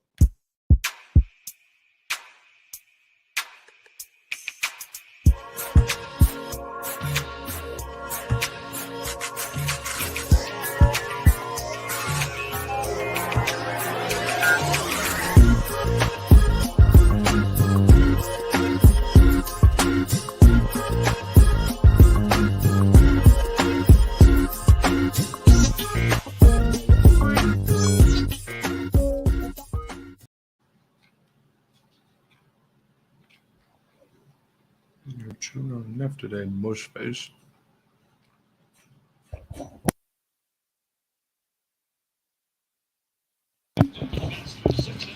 So very impressive pitching for Marcus Stroman here earlier tonight.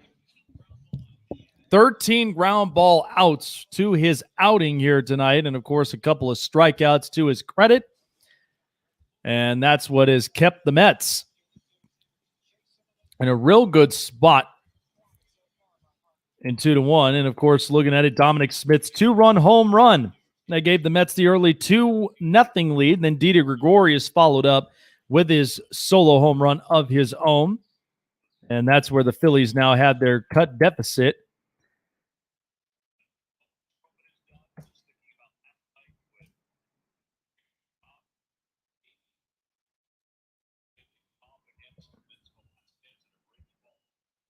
Of course, Chase Anderson as well. Had some real good innings for him. And now here is Luis Guillorme. 0-1 at the plate, and he's 0-for-1 tonight. 0-1 pitch by Velasquez. That's swung on and missed, and it's quickly 0-2. So Velasquez, after striking out the side in his first time up in the 6th inning, has come back again here in the 7th and looking to do more work to get the Phillies back on the hitting side of things. 0-2. Good block by Real Muto there behind the plate. 1-2.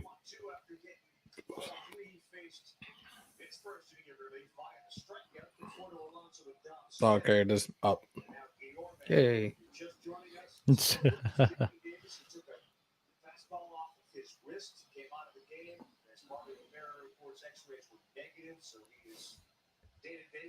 So, of course, we have a couple of some game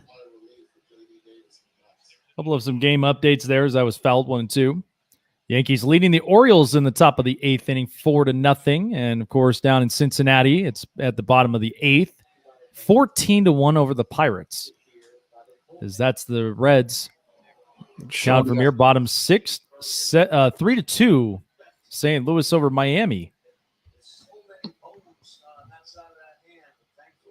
Top of 6. Replay that left hand that J.D. Davis took that shot on earlier in the game, and right now the X-rays are negative, and he's listed as day-to-day with a left-hand contusion.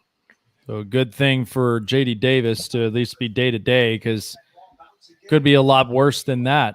And the last thing that the Mets need is at least another guy down on their lineup. It really does pack a punch. 2-2. Out in the dirt, 3-2. Here's the payoff pitch. Low for ball 4. Guillorme is walked. So Velasquez, after striking out the side in the last inning, gets started here in the 7th with a walk. And so now that'll bring up Jeff McNeil. Looking at highlights right now, the Orioles-Yankees. Yankees up 4-0. Cole actually looks solid, a lot better than he did at his first start last week. And, of course, the Baltimore Orioles was the team that ended up sweeping the Red Sox in the first series of the opener. And it was quite the surprise, and not to mention quite the embarrassment, I'm sure. And the other update as well is, of course, the new unis that the Red Sox have unveiled as some things is ugly for the Boston Marathon. And holy Sweden Batman, I thought Philadelphia was more Swedish than Boston would be, but apparently terrible. I got a good look at those things, and I understand what they were trying to do with as far as, you know, the memorial, the Boston Marathon, but those there just, I don't think they should wear them for that long. You can wear them for a day, and that's it. Those are the ugliest jerseys I've ever seen in my entire life. You know, remember the Eagles had them colors. That's what I'm saying. The Eagles had those Swedish colors with Donovan McNabb and Deshaun Jackson. I remember just the jersey that color. Oh my gosh. I remember just watching the highlights of the game when Donovan McNabb got rocked after the throw, and there's like, holy Sweden Batman. and with that pick, I was like, oh no. So fucking annoyed today. So 0-2 for Jeff McNeil. The pitch swung on and fouled to the left. So McNeil staying alive. Come on, squirrel. Of course, other highlights around the baseball world. Milwaukee up on top 4-0 against the Chicago Cubs. 3-1 Tampa Bay over Boston here in the bottom of the 6th. And the Texas Rangers up 5-1 against the Toronto Blue Jays as they're up in the top of the 4th, and more games to come. Diamondbacks and Rockies, Dodgers, A's, Giants, Padres, White Sox, Mariners. And those will be the games coming up. And, of course, the finals, Houston wins 4-2 against the Angels. Nationals beating the Braves 6-5, and the Twins beating the Tigers 3-4. You heard about Nationals got 10 people on that's injured? Yep. Injured. Nationals had 10 people. Yeah, 10 people injured. Ay. What a way to start the season. And they're just not saying who. Swung on and missed. Strike 3 by Velasquez. That's his 4th strikeout. Velasquez. He holding it down. We just got to score. And, of course, for a guy that, you know, that looks like they put him in long relief. Guy that can come in as both a rotation guy and a bullpen type of pitcher. And Velasquez really has dialed himself in, and that might be an issue with the Mets if they can't get something going here in this late part of the inning. And so, of course, you know, looking around in the league, and so far the only 2 teams were not undefeated and, of course, are winless, looking for their first wins of the season, are the Braves and the A's. And it's been quite the disappointing start for both those clubs. Especially the A's. Sorry, bro. Yeah, it was God, it was terrible. Inside for a ball 1 to That James dang McCann. body tackle that happened in Houston. Yeah. James I'm McCann. telling you, Go I'm ahead. telling you, like Hammer, when you saw the highlight of that when Correa was turning that double play, would you or would you not have charged at him? Like you didn't Yes. like I told my pops, he's like, he leaned into it. And I said, no, he did not. I would have He charged saw him into him. clear as day. He could have put both of his hands up, including the glove, to tag him and then throw him. No, he did that intentionally. I would have charged into him. No questions Oh, asked. of course. I was very surprised that Laureano did not charge at him because last year that was one where one of the coaches got suspended for 20 games and Laureano only got the 4. 2-0 to McCann. Miguel Castro is back in the bullpen again, and the Philly fans are trying to do another wave behind home plate. So quite the open stance we're seeing from James McCann. That's actually the first I'm seeing of it this year. And a guy who really doesn't have too much of that open stance back when he was with the Tigers and the White Sox. High 93-mile-an-hour fastball for a ball 3-0, 1 out with a runner on first base. And Kevin Pillar is now in the on-deck circle. So I guess Stroman's night is over. So Pilar coming in to pinch hit. Got Castro in the bullpen warming up for y'all. Yeah. What great innings though that Marcus Stroman had been able to give for the Mets here tonight.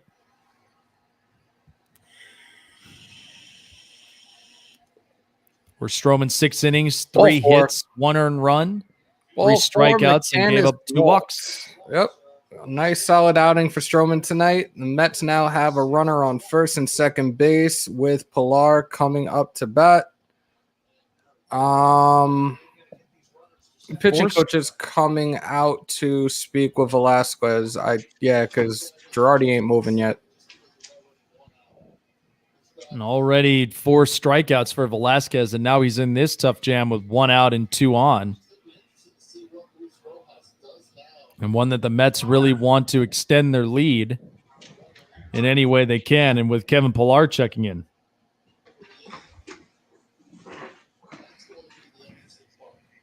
And Pilar, who jumped with a bunch of teams, starting out with Toronto in his career, and eventually made his way to a bunch of others, where he went to the Red Sox, the Rockies, and has only just been playing utility, and then to finally make it all the way here to the Mets organization, where he really impressed the Mets clubhouse with his spring training performance. Kevin Pillar last season, 288, 6 home runs, and 26 RBIs. You know, I just love his defensive discipline and how gutsy that Pilar can be in center field. And the guy that could cover so much ground. I mean, the one play you always rewatch over and over again was that time he robbed Tim Beckham of a home run in left field. And you have to mind you that wall is high and he's a short guy. So for him to get the hop to really bring that thing in, I mean, man. First pitch, low in the dirt, ball 1. Come on. And of course, you can never it never gets old with the Blue Jays announcer when he makes plays like that. When you just see that, I remembered that when he makes that jump, he's like, jumps in. He just always has that sound in his voice. I'm looking at 2 fans behind home plate not wearing a mask. I think they should be kicked out. Foul ball by Pilar for 1-1. Somebody not following regulations here, apparently. You, and especially you on camera too. Nope. There's another 2 or 3 in the background behind Velasquez right now that I don't see with mask on. I mean, 3, there are so 4, many. 5, 6. Really? Okay. And you have to think of so many memories with fans being on camera, but this apparently in this era and in this generation now, where it's just become the type of reality. I mean, now you're caught on camera and you might want to sneak yourself out of the back of the ballpark after once game's over. There's another. Oh, she's got a drink in her hand. All right, 2-1 on deck is Michael Conforto. We have a runner on first and second in the top of the 7th. The Mets are up 2-1. Velasquez about to throw his 34th pitch. The 2-1 to Pilar. Low, 3-1, 93-mile-an-hour That's a fastball in the mate. dirt. So a tough outing right now for Velasquez. 3-1 count on Pilar. And we have a score update. The Yankees are now up 7-0 over the Orioles with a 3-run jack by Aaron Judge in the bottom of the 8th inning. And good to see Aaron Judge looking healthy as he can be just to start this season for now. But yeah, for now until something comes up. The 3-1 to Pilar. Inside, ball 4. The bases are loaded with one out in the top of the 7th inning. And now comes on Michael Conforto.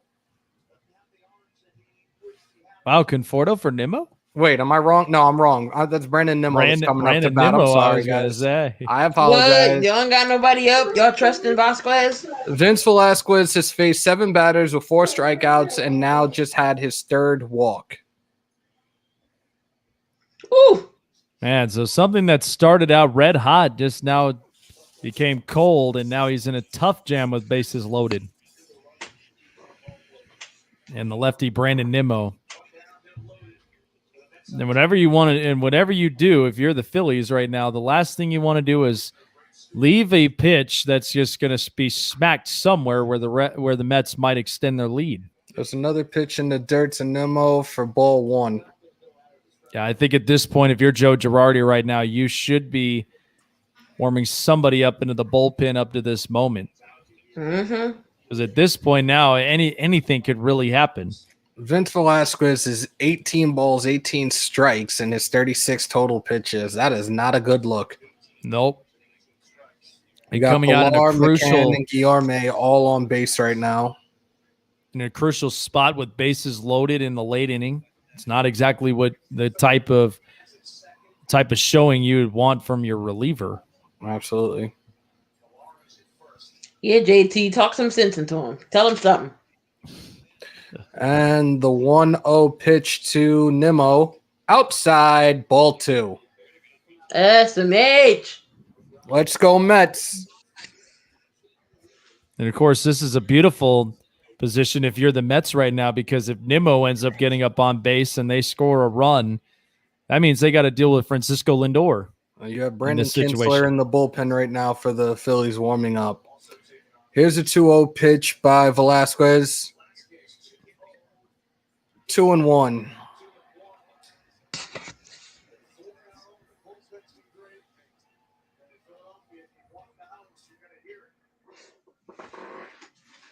Oh, Scherzer get to win. 9 Ks. Okay.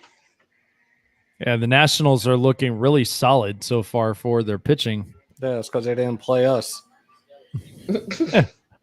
Yeah, right. Assholes. 2-1. Taken for ball 3. 3-1. Do not walk in a run. Do not walk in a run. Please walk in a run. We can watch Nimmo sprint to first base. So, of course, in that game with the Rays and Red Sox, that wild pitch that Tyler Glasnow threw earlier scored in Christian Arroyo to make it 1-0 Boston. And Manuel Margot with the base hit on a ground ball that went into right field. The 3-1, and Nimmo is walked and sprints to first base and brings in a run. Score is now 3-1 with the bases loaded and 1 out in the top of the 7th. Let's go. He was super excited to find out that Francisco Lindor was coming up with the bases loaded. I'm super excited right now. So Velasquez already with 4 strikeouts, who struck out the side in the previous inning and now has given up X amount of walks and has given up a run here. As now Brandon Kinsler, of course, was warming up into the bullpen, and this is where Girardi's really hoping that Kinsler will be ready by this position. Girardi is still staying put in the dugout right now for the time being. I'm waiting to see what happens. I think – hold on. Yeah, the only thing that Oh, the pitcher just the home plate umpire just broke up the meeting at the mound. Don't see Girardi coming out of the bullpen to pull Velasquez out. So now with the bases loaded, 1 out in top of the 7th inning, up, and here he comes. There's Joe Girardi. So I'm going to step away for a second as we get another call to the bullpen, brought to you in part by Spotlight Sports Network.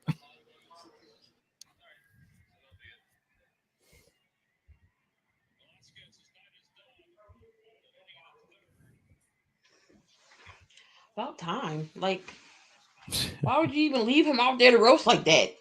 And he thought he had the hot hand. That was the only thing, is because striking out the side, then getting another strikeout seemed like he had the hot hand. And I know, I get it. But when you start walking batters after the second one, I would have been took him out. Right. And again, those are just some of those games of chess that they play. And it's like, you're hoping and waiting for something really good to happen, and then initially there you have it. This was not going to end up going their way.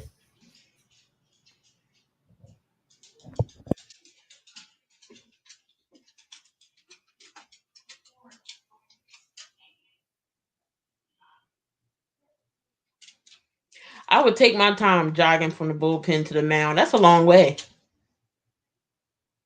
Yeah, it's totally a long way. But then again, I mean, we remembered guys who came out of that bullpen just themselves. Mariano Rivera, as of course we all knew, the enter the Sandman moments. Then Heath Bell in San Diego, who just had that initial sprint. They always did, going right to the mound on a 9th inning close. And then Jose Valverde, Papa Grande, as everybody he called him in Detroit. Good God, I couldn't even stand Valverde and that freaking delivery of his. We're just like, it's just so funky because it's just like kick the leg and then do this funky stuff with your hand. Like what the hell is that? 1 minute, 42 seconds left in the third. Sixers are up 84-68 with the Sixers over there in that game. Of course, Joel Embiid with the high 26 points, and the Flyers are losing 3-2 to the Boston Bruins. Nothing new. So, of course, the final score in Cincinnati is it was 14-1 Reds over the Pirates here earlier today, as that is officially wrapped up. And, of course, the home runs by Tyler Naquin off of Trevor Cahill, and that was the only home run they had. But all of it was mostly the guys with the hits. Naquin was 3 for 4 as the leadoff. And, of course, the story on Nick Castellanos, who was 1 for 4 in the game today, 2 for 3 for Mike Moustakas. And then a 3 for 4 games from India and Tucker Barnhart. So everybody was hitting, and so was Nick Senzel. So the kids were off and hitting. Bergeron with 2 goals. Then Mercan with 1, and then Gossespierre and Burchek. Wow. So those are your goals scored by the hockey game. Godsberry and Vrachik. Oh, wow. What's going on? Shout out to my pop-up in here is, of course, my good Dodger faithful there. You can't wait for the Dodgers and A's and Kershaw to start pitching. Let's go, A's. Come on, damn it. Let's go, Lindor. Bases loaded. Let's go. God. No, we need it's going to be a double play. Yo. I'm going to laugh at the Braves because at this point, they can't get a win to save their lives either. What up, Mike? All right, let's go. So Francisco Lindor stepping in with the bases loaded here. Oh, and it's over his... No, it's not. I'll take the sack, though. So a sacrifice fly for Francisco Lindor. Oh, my. 4-1. Let's go, Mets. That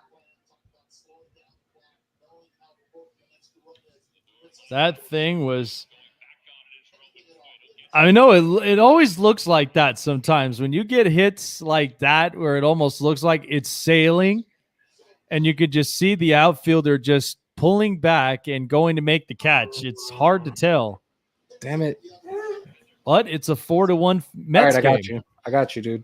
Little man needs some water, some agua. Hold on. Yeah, Lindor right there. I think it was just close to that end capper of that bat. My foot.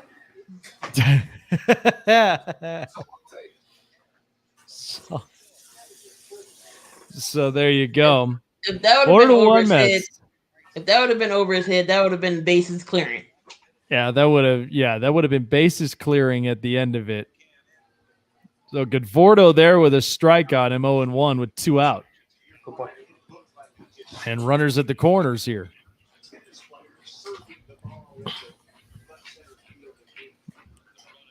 A strikeout in the 6th, 0 for 3 for Conforto tonight.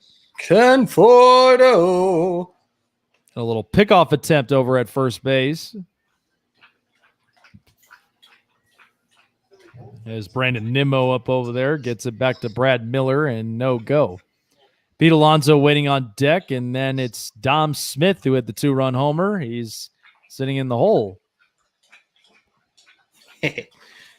Kinsler's delivery, that is foul. Phillies bullpen tonight, 1 2/3 innings pitched, 2 earned runs, 4 walks, 4 strikeouts. The 0-2 low.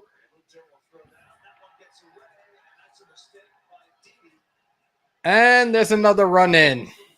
5-1. So another run comes in for the Mets. Let's go, Mets.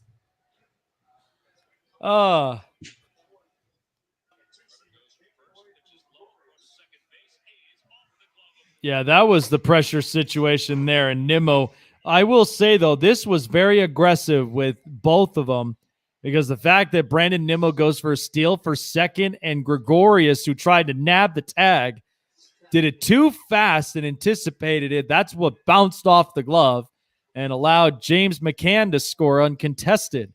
So it's now 5-1 Mets. Yo, I would have took that one for the team. There's another outside pitch, almost hit Conforto. 2-2. I would have took that one. I would have went Dorn and took that one. She said go fails. Yeah, a great 5-hole between them. Okay.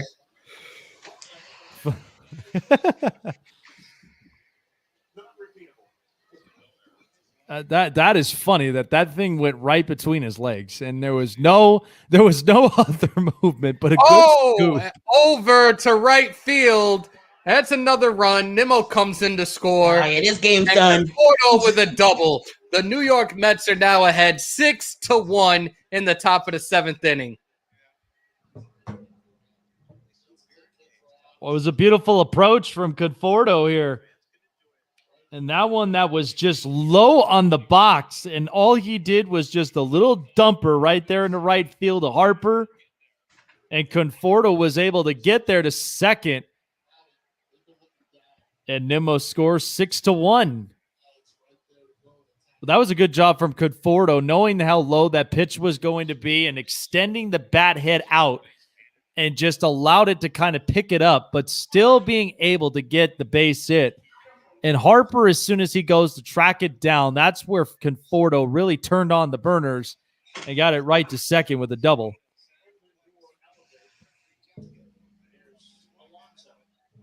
But it was right there, a little trip by Harper in warning track.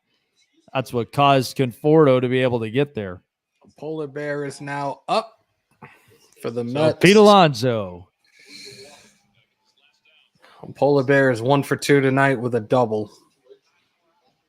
Yeah, and wasn't it a beautifully ripped swing from Alonso earlier on that double? First pitch to Alonso by Kinsler, or I'm sorry, second pitch, 1-1. Yeah, Alonso, who in his rookie season hit 53 home runs, hitting the most home runs in his rookie season, and then came up this past year hitting about just 16. So, of course, Hammer, what are we anticipating with the home run counts from Pete Alonso this year? I think we've got a full season. I think now that we have a full season, as long as he stays consistent and healthy, I think we're going to see, I don't want to say 50. I think we're going to see in the ballpark of 35 plus, though. I'm going to double down and make it about 45 at best. Okay. I like it. Knowing, of course, how much he caught fire in a full season in his rookie year. And that was just about mid-season. And I just sent that video. I actually sent the video. I was at that game. I sent the video of the record-breaking home run to Anita Marks on ESPN Radio the other day. That was a moment I'll never forget. There's my pops now with the Dodger baseballs. It's officially starting the first pitch right now between the A's and the Dodgers in game 2 of this 3-game set here in Oakland. And as we look at, of course, the splits, is it's Chris Bassett against Clayton Kershaw, and looking at the lineups for the Dodgers on the road, Mookie Betts, Corey Seager, Justin Turner, Max Muncy, AJ Pollock. And then it's Rios and Gavin Lux, Austin Barnes, and then McKinstry for right field. And then for the A's, this is their lineup that they have tonight. Mark Canha, and then Jed Lowry, Ramon Laureano, Matt Chapman, Sean Murphy, Stephen Piscotty, Mitch Moreland, Elvis Anderson, Tony Kemp from 1 through 9. About Time for time the we got out seventh this inning dang on stretch. inning. Time for the Jesus. 7th inning stretch, ladies and gentlemen. Jake, what do we do? well, you know how it goes. First of all, we get our arms right, and we just stretch those arms. Then you're gonna get up off those chairs and stretch those legs. Yeah, I'm not doing that, but okay. Oh man, I loved it every time when I went to 51's game, and that was always the fun part in the 7th inning stretch. Scooby says I remember 45. having to do that on a. I remember having to do that on a boot. That was back when I messed up my ankle. Yo, do you see this Bartolo Colon commercial for Jim Beam? That is dope.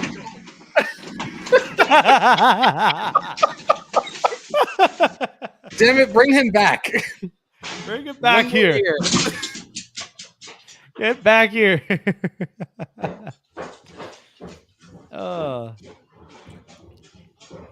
I just seriously have to say, dude, I don't understand this lineup, though, dude. Finally, they're putting Laureano in the 3 hole. But if you ask me, dude, I would have put Piscotty there, and I don't understand why he's not playing more often. That is really concerning me. You put Piscotty in the 3 hole because he knows how to hit balls to right field, and like Chapman's a 5 hole hitter. And then put Matt Olson in the 4. God, what are you doing, Bob? The hell are you doing with this? More like, what are you doing, Billy? Yeah, this is ridiculous. Well, man, how about that play, though, from Matt Joyce in left field? He went a long ways to go all the way there to left field to going and making that play. And Matt Joyce, who's been bounced around from a lot of places over the span of his career. Joyce, who was originally one of the picks for the Tampa Bay Rays at the time, and made his way to the Angels, bounced around from the Pirates and then the Braves and the A's, and just to find himself with the Marlins and then with the Philadelphia Phillies this year. So Miguel Castro coming out and pitching. Stroman for tonight, 6 innings, 3 hits, 1 run, 1 earned run, 2 walks, 85 pitches, 13 ground ball outs. Solid start, solid return for Marcus Stroman for the New York Mets. Yeah, Moneyball mentality, please. I could have easily made this better. I mean, I don't understand why they don't have Elvis Andrus leading off. Like, he should really be leading off. Miguel Castro last season, 26 games, 4.01 ERA, 24 and 2/3 innings pitched, 38 to 13 strikeouts to walk ratio with a whip of 1.66 to 0-1. Outside, 93 miles an hour, 1-1 to Miller. And Brad Miller with that natural swing of his, no batting gloves. There's a lot of players that are much like that, and especially in his stance. Matt Carpenter with the St. Louis Cardinals. Brad Miller with a swing and a miss, 1-2. And, of course, the good old Joey Wendell with the Tampa Bay Rays. As I always say, Joey, go ahead, Mr. Wendell. What's going on, Neil?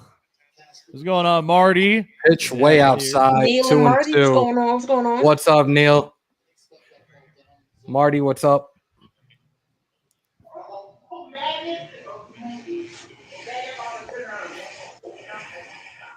Are they doing the part 3 tomorrow before the Masters or no?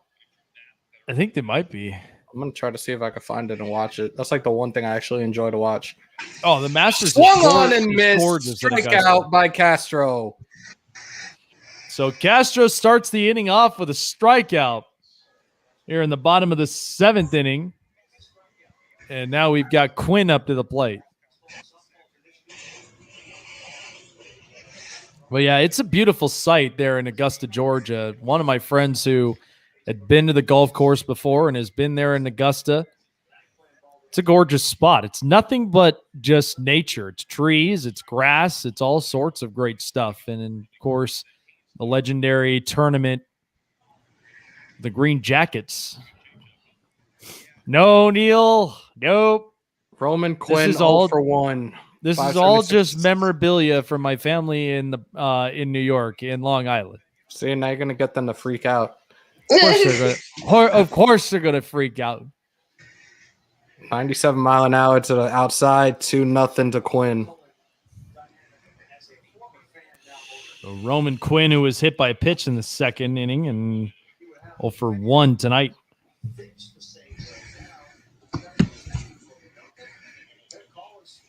This is a 2-0 to Quinn.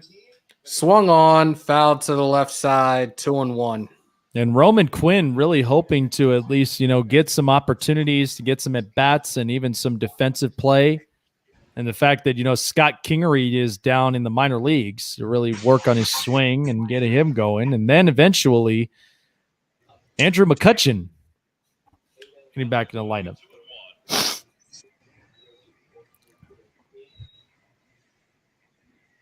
Oh, I love the Golden Knights, and then, of course, I love the A's. Deal.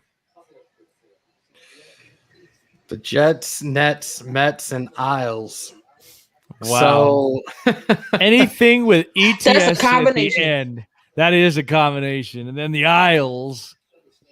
Mets, Raiders, Warriors. I grew up watching the Knicks. Hockey, you're gonna hate me. I don't even want to say the team right now, but I do like watching the Islanders. But he probably doesn't Penguins. because now you're an Island. Oh God, the Penguins. Penguins. Oh, Because boy, I loved Mario Lemieux and Jaromir Jagr as a kid, and when they got Malkin and Crosby, I was like, that's Lemieux Jagr 2.0. Swung on and missed. Strike 3. Freaking Gino.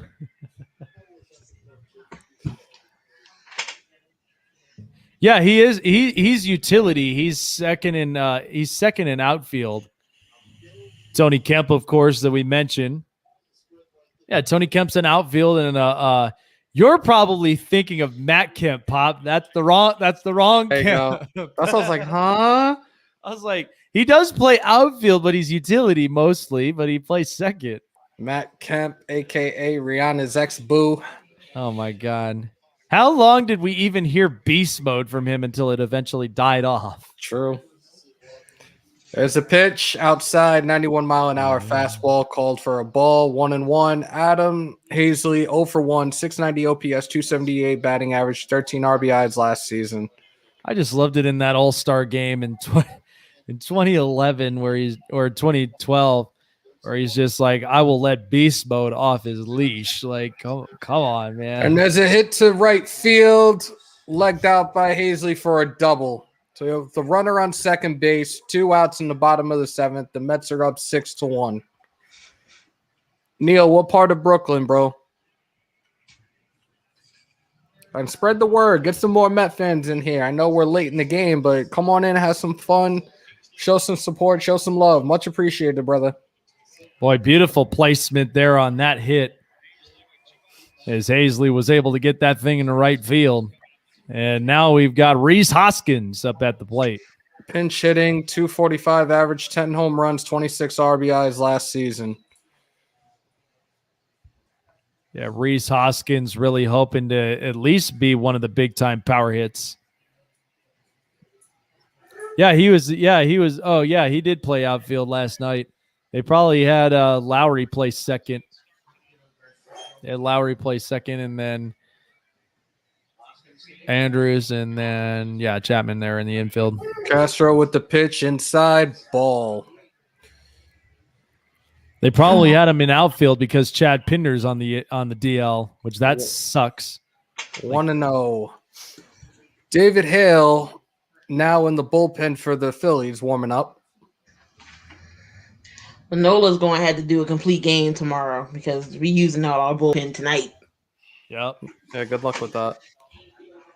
Oh, Lordy. So now there's a double by Justin Turner already. What a JT. Damn it. 98 mile an hour fastball to the inside, 2-0 to Hoskins. And I see my boy Jay Bruce hit a home run today as well. Congratulations. Your first home run as a Yankee this season. God. Hit by pitch to Max Muncy. Damn it. I used to live in Bay Ridge. All right. The 2-0 to Hoskins. Right down the line, over Dom's head. And it looks like run is scored. 6-2 Mets. So the Phillies were able to score a run here on Rhys Hoskins' hit. And we'll take a look at this one again. Swing, and that's a line drive right over the head of Smith as that's ricocheted off the wall. And incoming to score is Kinsley as he ends up scoring, and Hoskins with the RBI base hit. The exit velocity of that last hit by Hoskins was 111.5 miles an hour. Nice hit. Nice solid hitting. Boy, that thing was shooting over the head of Dom Smith, and I think he knew that the second that thing was hot off the bat. Yep.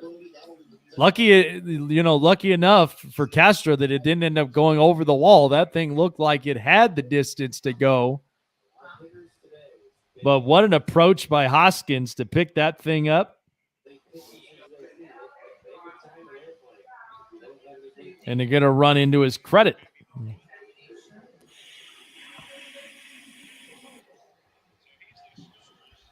So good job by Hazley. And so little talk there to Castro up on the mound, and now they'll break things up.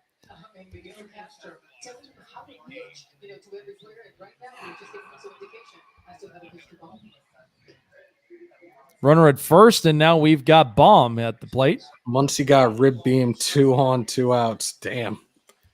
Oh, yeah.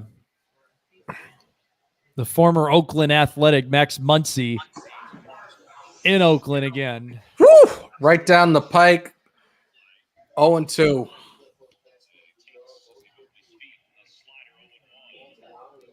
I will say that first pitch was almost a questionable pitch, my friend. It was. I mean, that thing, it's so funny because it will cross that line of the box, and then it will just, when the catchers frame it, it'll make it look like it actually hit there. Yep. 1-2. It was the ESPN alert from somebody's phone. It ain't mine. It ain't mine. Boston Brewers win 4-2. Flyers suck. Dan, the Rangers beat the shit out of Pittsburgh 8-4. There's another hit to right field. The runner on first and second now. It's a single for Bohm with a runner on first and second base and 2 outs. Bryce Harper now takes the plate. I remember like 2 years ago, I went to a Mets versus Rockies game, and all the Mets fans were saying, "Hey, Charlie Blackmon, turn around," when he was. Boy, what a good rip right there by Baum earlier into right field. That just gets through the legs of Hoskins. And now you got runners at first and second, and here comes Bryce Harper. Islanders beat the Washington Capitals 1-0, a goal by Brock Nelson. Very nice. Got the shutout. Give it up for the Isles. They are on a tear right now. Who was behind net? Sorokin?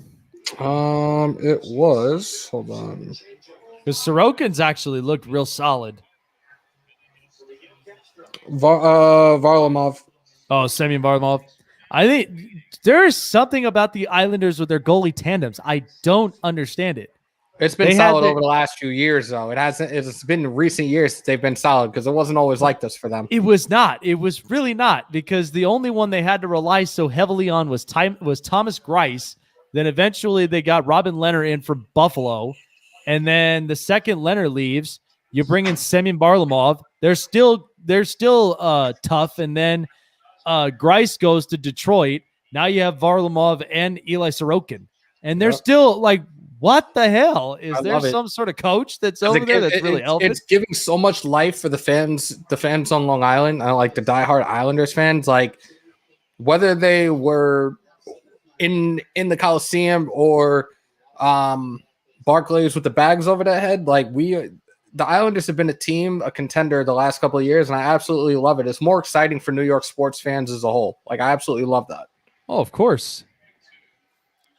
So a swing and a miss from A.J. Pollock, and that'll end the inning. And so Chris Bassett been looking really good for the A's so far. It's about time. 0-2 for now Harper. We got here Mark Canha against outs. Clayton Kershaw. There's the pitch to Harper. Check swing. And no, he didn't go. 1-2 to Harper. 2 outs. Bottom of the 7th. Runners on first and second. The Phillies are up 6. The Mets are up 6-2.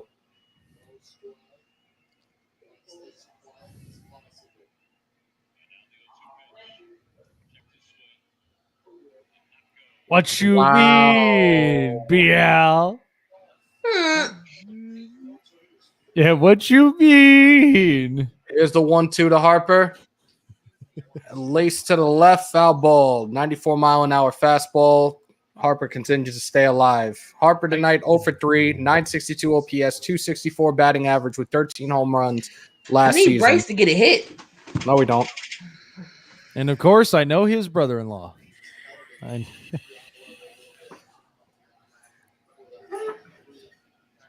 Good friends with since elementary school, and he tells me all about almost all the time. And in fact, he gets all the shoe hookups courtesy of Bryce Harper. There's the pitch. Wild pitch. Runners advance to second and third. So Castro with a wild pitch, couldn't get a grip up on it. And now Harper's got runners in scoring position.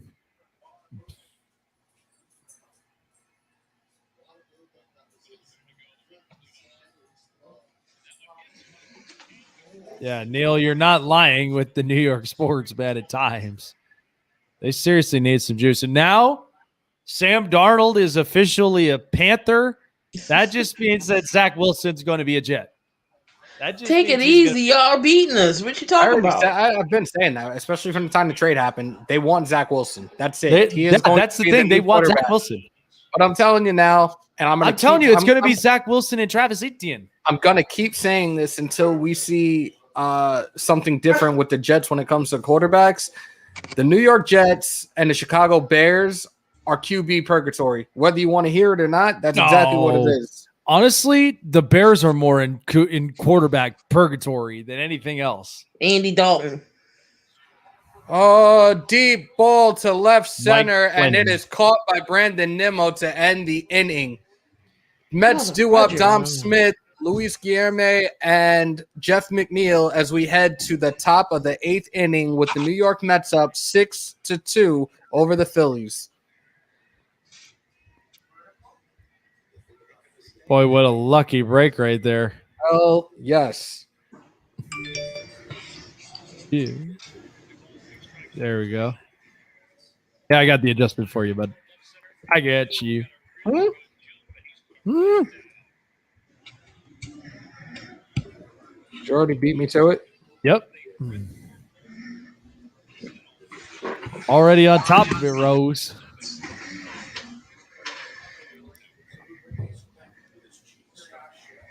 Wow, Atlanta sets NBA record for most threes in a quarter without a miss. 11 for 11. God damn. So I gotta tell you guys, I mean, now just with this adjustment of the All-Star game, I'm just a person that I'm like, just why even have this All-Star game this year? We're not even at complete full capacity. We're still dealing with COVID protocols. Well, hold on. Why deal with this? Some teams aren't at full capacity. Some states aren't at full capacity. Like I know. We just touched on the Rangers before, and look at what they did. I know, but here's the other thing of it too. You already made a patch for this All-Star game to be in Atlanta. So what? You're going to expect to make a patch for Colorado? Like, this is nonsense. This is absolute nonsense. Like, come on, Robbie. We'll see a new patch on by next week. Or maybe by the end of this week, Colorado will have a new patch on their jerseys by the end of this week or early next week. Yeah, and of course, Atlanta already ripped off their patches as well from the jerseys. They sent a message to it. Yep. Right. Like, yeah, even Neil agrees. Why would we have the All-Star game this year? I find it really funny. There was a guy in one of these Mets fan pages that I follow on Facebook that said he was not going to watch baseball the rest of the year or whatever. Mm-hmm. And then like 24 hours later, not even, Atlanta MLB pulls out of Atlanta. I was like, wow, did they see this letter or something? Like, you know what, it is what it is. And I said it before, I don't like talking politics. Even if I'm not on the air, I'm not that person. But you know what? Shit happens, and that's the only way I'm going to look at it. Yeah, and I'm just like to a point where it's just like, again, with all these politics up in sports, it's ridiculous. That a boy. A's are up on the board after Ramon Laureano just doubled and scores in Jed Lowry. It's 1-0 A's over the Dodgers, and so they get to Kershaw early. Are you multi-broadcasting right now? Yeah, I'm giving updates, damn it. All right, Dom Smith against David Hale right now. First pitch is a strike, which was actually really far outside. David Hale. Second pitch, 1-1. David Hale, the former Atlanta Brave, and I was really concerned of where this guy was at one point. Then he goes from there to little bits and pieces of the White Sox to find himself with the Phillies. Ground ball to Hale, and there's one out. So Dom Smith already. Yeah, and it makes you think about sports nowadays when the more and more that these politics continuously come into play. It's like, it's almost as if that they're allowing politics just to, just to dictate, these sports now. It's ridiculous. First pitch strike to Guillorme. 0-1.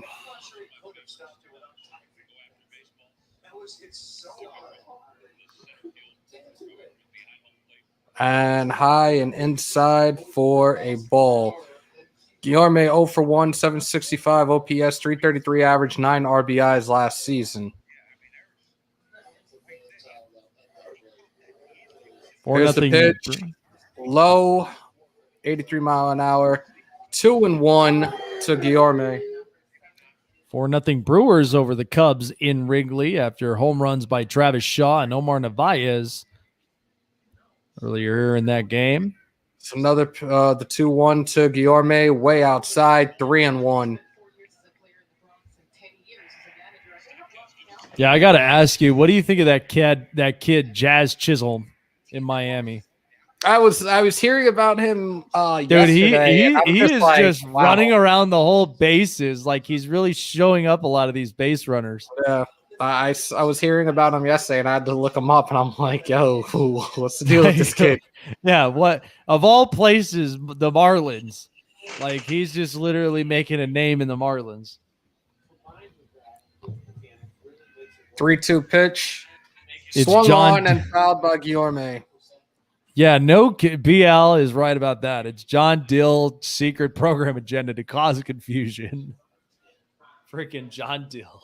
Thank you guys for joining us right now. Continue to share this stream. I know we're in the 8th inning, but let some people come on in and have some fun towards the end. The payoff pitch, Guillorme with a deep ball to left field, and it is caught by Hazley.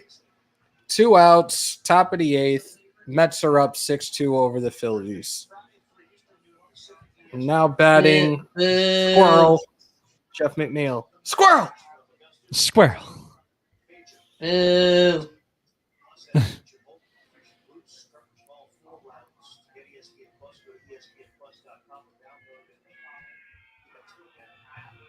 Oh my goodness. Oh, Mayans starts now. Great. I'm missing Mayans tonight because I'm not staying up. Crap. I'll watch it tomorrow. I got to watch Mayans and everything too, dude. I'll watch it tomorrow. Jeff McNeil 0 for 3 tonight. You got to get started on Yellowstone, man. I do. Yeah, you do. Outside pitch. Looked like a changeup, 82 mile an hour, 1-0 to McNeil. Come on, squirrel.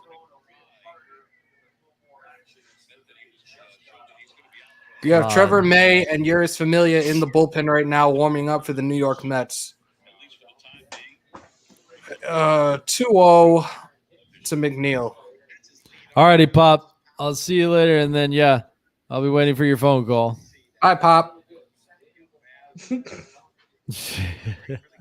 Hi, 3-0. I'm 45 subs. D-goat. That's right. The GOAT. To go.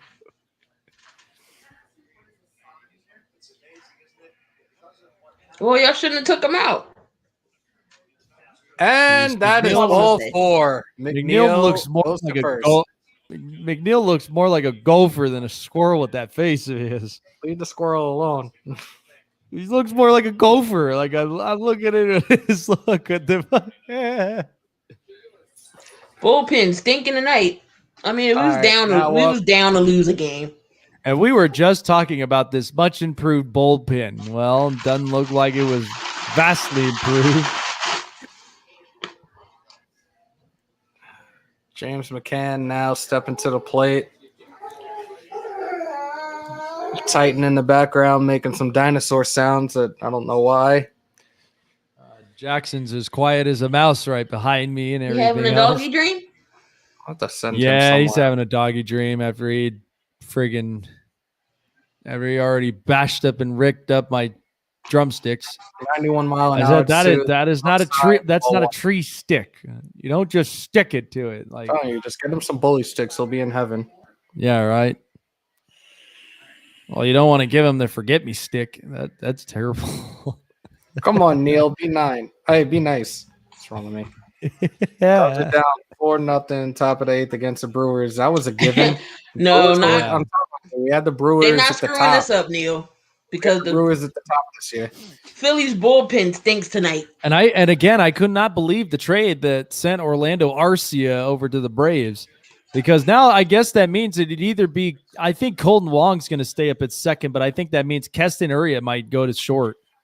James McCann tonight 0 for 2 with a walk and a run. 896 OPS, 283 batting average, and 7 home runs last season. And Keston actually had a really impressive spring this year, and just to see what the potentials are for the Brewers in that Central Division alone, it's going to be interesting. Indeed. The pitch inside, he should have never swung at that. Fouled off, 1-2 to McCann. When is Cespedes supposed to get back here? Did the team sign him? No. Oh, thank God. You got the White Sox that got his brother up over there, Yolkis Cespedes. I'm sorry, I would not sign UNS ever again. The dude is just a jackass. Come back to the A's, Is that the one back. that they thought went missing? Yeah. Yeah. Line to right field for a single by McCann. Bobbled, and Harper trips, and we still got a runner on first and second. I don't know. Harper just struggled with his footing there. I don't know what the hell that was. Correction, Neil. You mean the 15 World Series? Because the 14 was the Giants and Royals. That was the 15 World Series. But then again, you knew what you were going up against. You couldn't deny it, Hammer. You knew what you were going up against in that World Series. Yeah, it did. It is what it is. And I like that. There were guys that I enjoyed watching on the Royals too. So I really did. I loved watching Eric Hosmer, mostly Alex Gordon. I've always watched his defensive highlights. I mean, he was so fun to watch in the outfield. Man, not in the time when they had Frenchie in right field. All right, runners on first and second. You have Almora to bat with 2 outs in the top of the 8th inning. Here's the pitch, and it's a grounder to third base in the dirt and still scooped up, and that's the end of the inning. We go into the bottom of the 8th inning. JT Realmuto, Didi Gregorius, and John Segura up The Mets are up 6-2 over the Gene- Phillies. Yep, Well, this is where it all happened last night. Yeah. The top of the eighth. Oh, here we Lord. go. I'm not optimistic at all. Where Don't Gene worry. Segura was a man on a mission, and the mission. I really thought Alonso got all of that last night. I'm like outside. I got so excited. And all I could do was God, smile when I yeah. got caught. I'm like, you know what? It is what it is. The only reaction was just to see that the freaking A's were down 7-0. I'm like, oh, God. That's what I was like. I didn't even tune in the game at all. I just allowed it to happen. Let's see. Apparently, there's a new. At least I got a bright spot. The Sixers are winning absolutely. 106-95.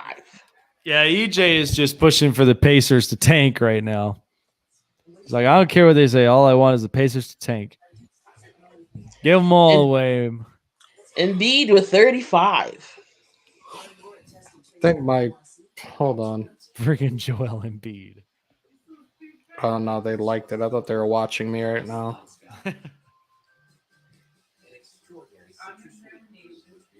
Try to double check this. No, they're not.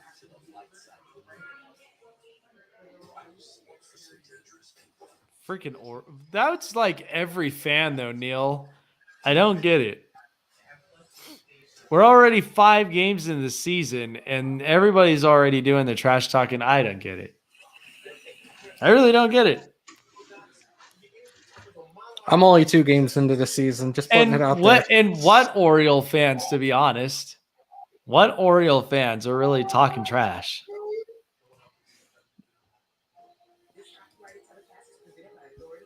Like, I don't even think we've had the best look of the Orioles since Adam Jones and Nick Markakis and Manny Machado.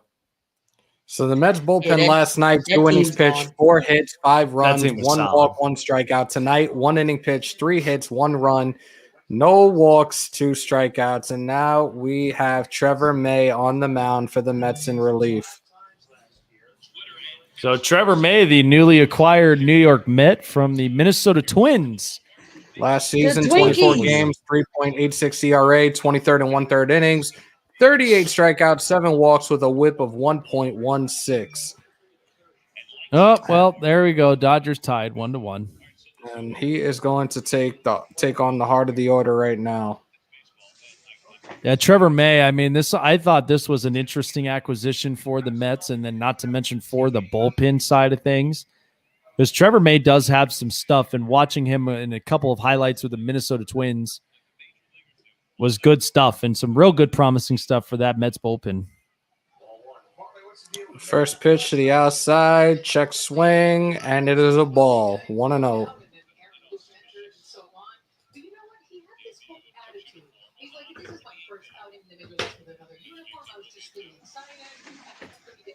So, yeah, there we go. JT Real Muto.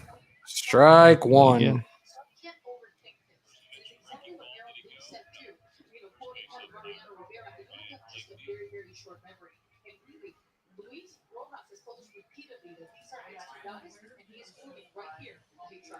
Here's the pitch by May. Low in the dirt. Ball 2. 2-1.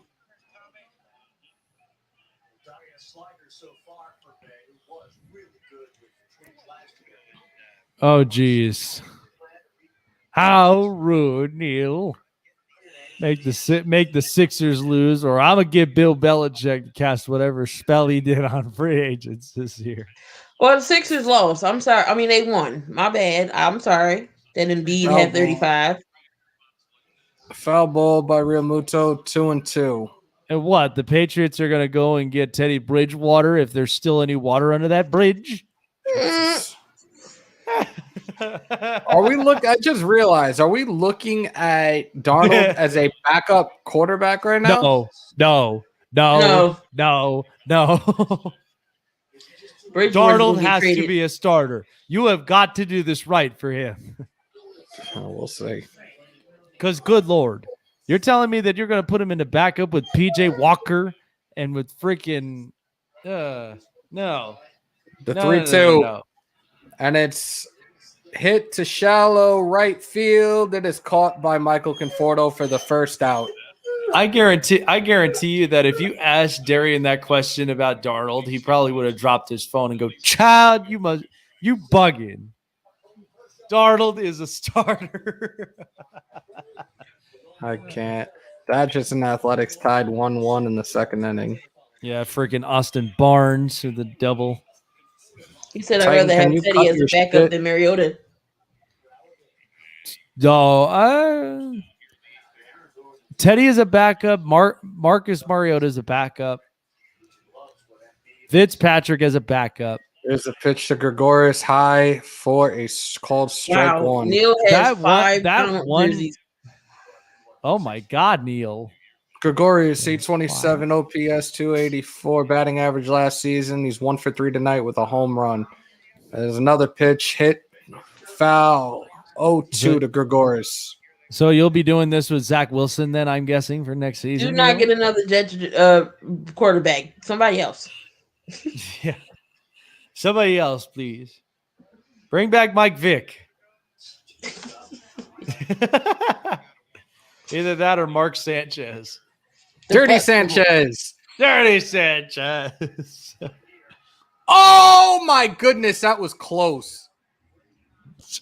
Gregorius runs that one out for a single. Guillorme really tried to make a sick diving play just now. So Didi Gregorius again. Didi Gregorius again, uncontested at first again tonight. Look at this diving play by Guillorme. Or not diving, he bare hands and dives on the throw. That was a nice try, though. I got to give him style points for that one. Oh, it was athletic and Jesus. Oh. Do you have, Neil, do you have a DeBrickashaw Ferguson jersey signed? That's the question. DeBrickashaw Ferguson, yes. Do you have a DeBrickashaw Ferguson jersey signed? Strike one. Tell you what, though, Guillorme definitely looked like Jose Iglesias with that play, and knowing Iglesias in the Angels and what he's been doing already.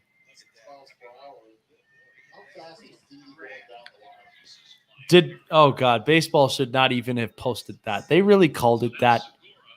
They said nutmeg between the legs and right, like, wait. Why would you swing at that? Said between the legs into the catcher's mitt. Yep. Seriously? Here's the 0-1 to Segura. Swung on, foul to the right side, 0-2. The man that was on the mission of opening day. And we'll see if he is on a mission to helping the Phillies get back into this ball game. I mean, we only down 4 runs. It's possible. It could happen. Anything could happen. Wow, Neil, I'm disappointed, man. 99 times of 100 that still leaves one time. High 95 mile an hour for a ball, 1-2. Sorry, The Little Giants is my movie. Oh, hell yeah. I haven't watched it in so long. My God. Kevin down Cherry Hill. Giants, help us, God. The 1-2 to Segura, low in the dirt, 2-2. Whoa. Who's that cheerleader with a skirt on? That's no cheerleader. That's my niece Becky. She's pissed. She's pissed. Come on, Trevor. Let's go. Let's get this together, man. We signed you to put some work in the late innings. Let's go. Couple of home runs that happened here in Texas. Bo Bichette had his first home run of the year. Nate Lau had 2 homers tonight. Then Jonah Heim. Gapper to right field, and now we have runners on first and second for the Phillies. Well, 1 out here in the bottom of the 8th inning. Mets up 6-2. You know what's funny is like the best name announcement that I've ever heard here in Vegas. So, of course, that reminded me because one of the players in Texas, Ronald Guzman, the only person that I can remember that was so fun to listen to was Angel Guzman out there. Oh, my God. Yep, Guzman. Because he would come up and he's like, Angel Guzman. Like, That, or do you remember Bubba Crosby? Oh my God, yes. That was my kid here in Vegas, man. Aaron Loop is now in the bullpen warming up for the Mets. Brad Miller up to bat right now. 0 for 3 with 3 strikeouts. 807 OPS, 228 average last season. God, Here's the first pitch by May. And down the pike, strike one. So Aaron Loop warming up there, the left-hander. We got the shift on right now for Miller. If you take the L out of his name, his last name would be Soup. Soup. Or it'll just be oop. High wild pitch advances the runners to second and third. May, get your shit together. Boy, the Phillies were in this. No, do not get your shit together. Let's go. Let's have another meltdown like last night. Let's go. Boy, the Phillies were in this position before, and now it's turned the tables onto the Mets with this one. Oh, boy.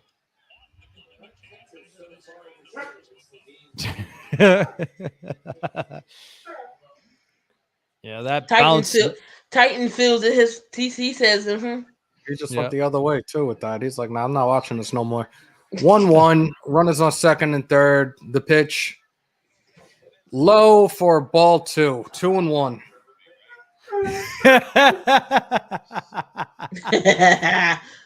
Damn it, Neil.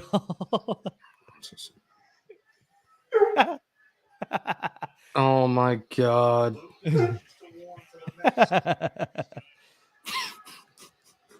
the 2-1. I think another low pitch, ball 3. They need to get May out of here now. I think the only one that I could hear like with a referee, at least in NFL, was when the time that one ref, when he threw a flag and then he turns around and says, "There is no flag on the play." I was like, wow. No, how about the index card? Yep. Well, hi, Charles. What's up, Charles? There we go. We meet again. Swing and a miss. 96-mile-an-hour fastball by May. Full count. Runners on second and third in the bottom of the 8th. Mets are up 6-2. Oh, there's an exaggerated Met fan there with his head down, hoping that this does not end up the wrong way.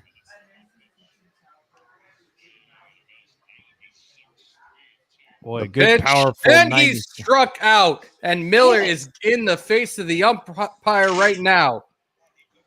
Boy, he did not like that.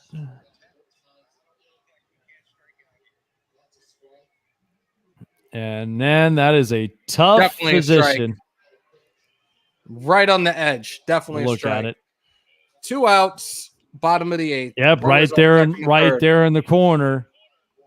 In that inside corner, and Brad Miller was not happy. He was hot. The Met fan ends up going and saying, "Get out of here, Brad." So they had to push him back. He had some choice words. Of course, the good old 6 feet rule. And of course, still applies to umpires and the batters when it comes to bad strike calls. May with he has some choice words. Twin foul ball. Ooh. I don't know. That was a ball. It just kissed it wasn't. Wasn't. Quinn 0 for 2 with a strikeout, 576 OPS, He 209 average last year.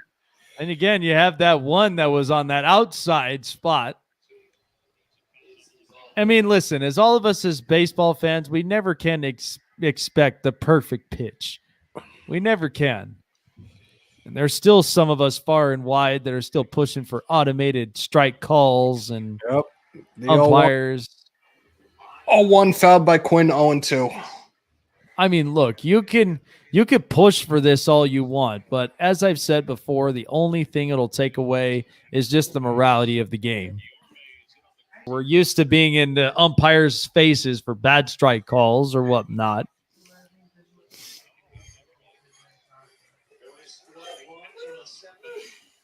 Well, you don't see the umpires getting happy tossing people. Oh, my God. Like the 0-2. With the trigger finger technicals they be throwing. 0-2 in the dirt, 1-2. That was about the time when, like, the Toronto Blue Jays, when I guess whatever went on of the strike calls, where John Gibbons ended up getting tossed, and then eventually it was Marcus Stroman and Russell Martin all together just both get tossed at the same time. Darnold.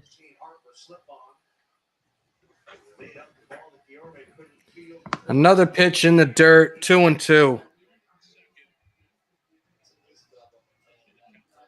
And there's plenty of Mets fans right now in these Mets group pages. Why is May in? This is a rookie move by a rookie manager. Rojas must go. Already? Not right. Y'all Not right calling for him? now.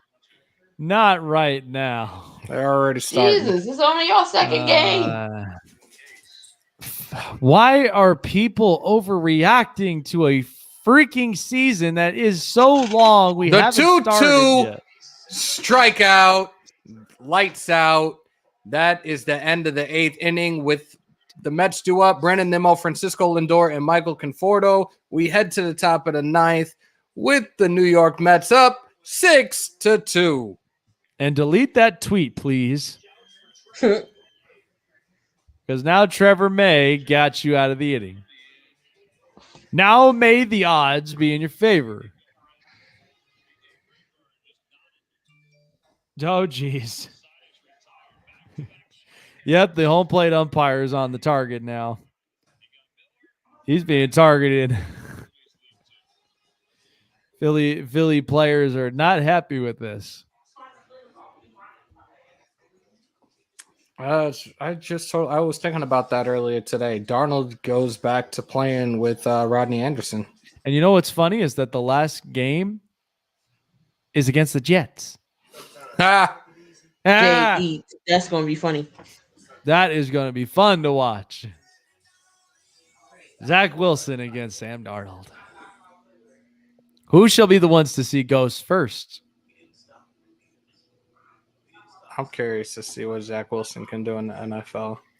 I'm really curious to see how Trevor Lawrence will do in the NFL. Sunshine. Which y'all want no sunshine for?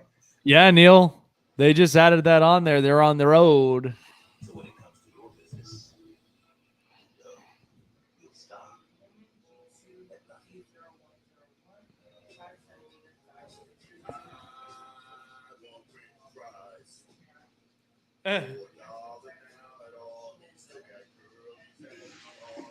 You say Vince Velasquez outlasted Carson Wentz in Philadelphia. Who saw that coming? Oh, stop that. Stop that. Stop that. Freaking. Stop that. Stop that right now.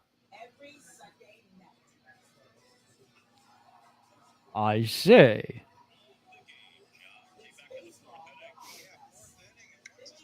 What the hell? Are you serious? Oh, I saw that tomahawk right there by Dom Smith. Wow. Jim Schwartz is joining the Titans coaching staff as a senior assistant. What? Well, we thought he was retiring. Edwin Diaz warming up in the bullpen for the Mets. We are here in the top of the 9th inning.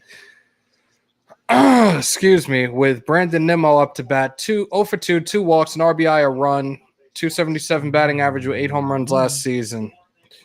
Hale's still in there for the Phillies. Outside pitch, 2-0. 3-0, rather. I'm sorry.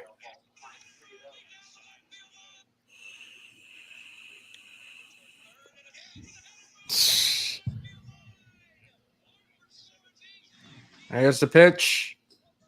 Taken for a strike. 3-1.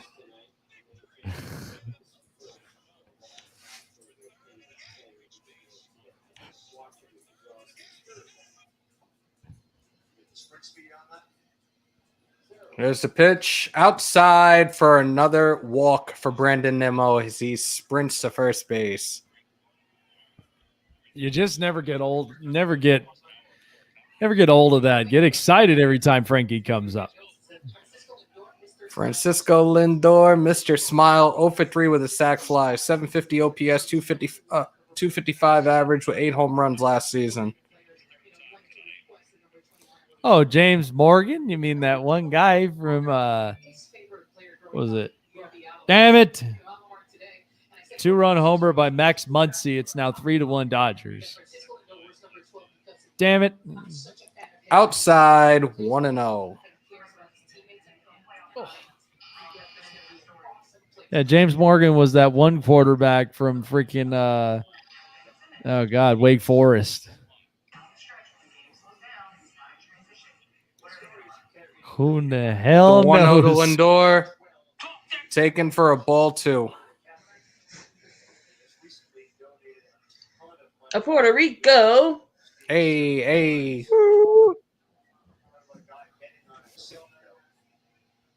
God, you have got to love that Puerto Rican team when you had Yachty and Lindor.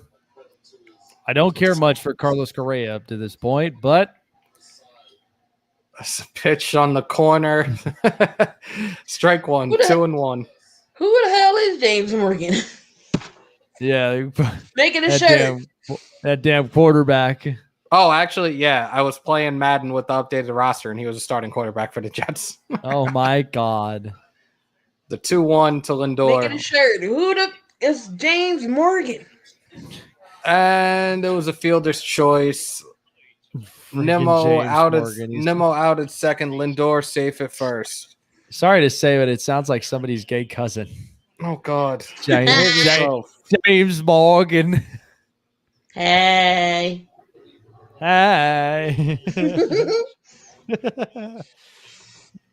So they trade 1 run for another right there as Brandon Nimmo gets cut off there at second. And so we got 1 out with a runner at first.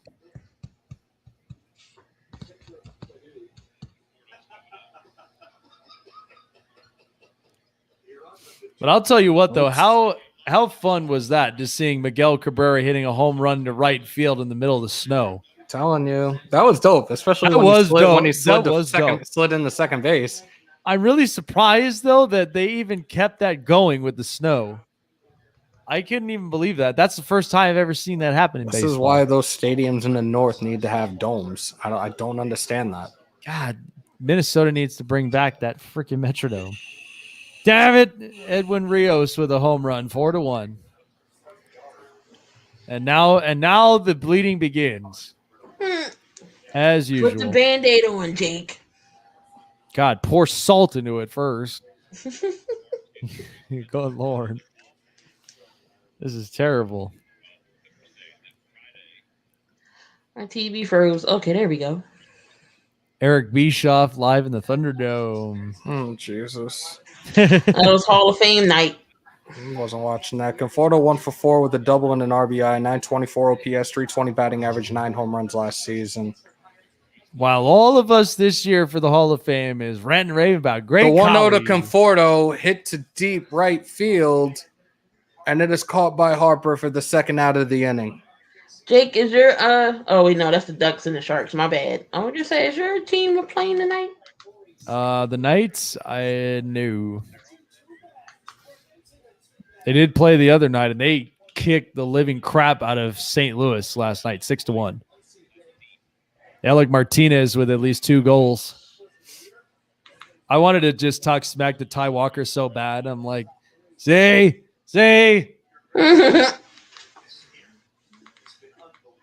Damn homers.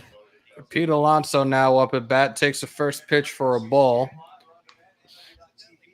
Yeah, Arctic blast sweeping through the Midwest again next week. Jesus. Great. Alonso 1 for 3 with a double tonight. And here is the pitch by Hale.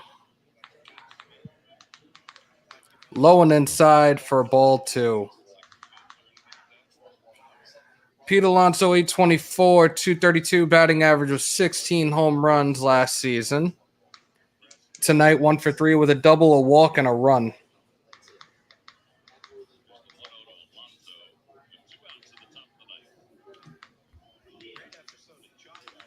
There's a blast to deep left field. No. It is gone. And the Bear has struck again. 2-run home run by number 20, Pete Alonso. The Mets continue to rally up this lead, 8-2 Exit All right. velocity, Let 95.2 me try. miles an hour with a The 356 ball is foot blasted all the way up dinger. to deep left field, and that ball is out of here. Pete Alonso with a 2-run homer, and the Mets extend their lead 8-2. I had to try it at least one time. Gone. Every single one of these announcers. He's like, clear up at the wall, and it's out of here.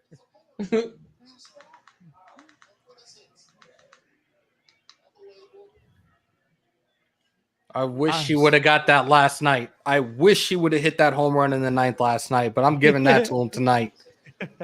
Top 9, 2 outs, and now up for the Mets, Dom Smith.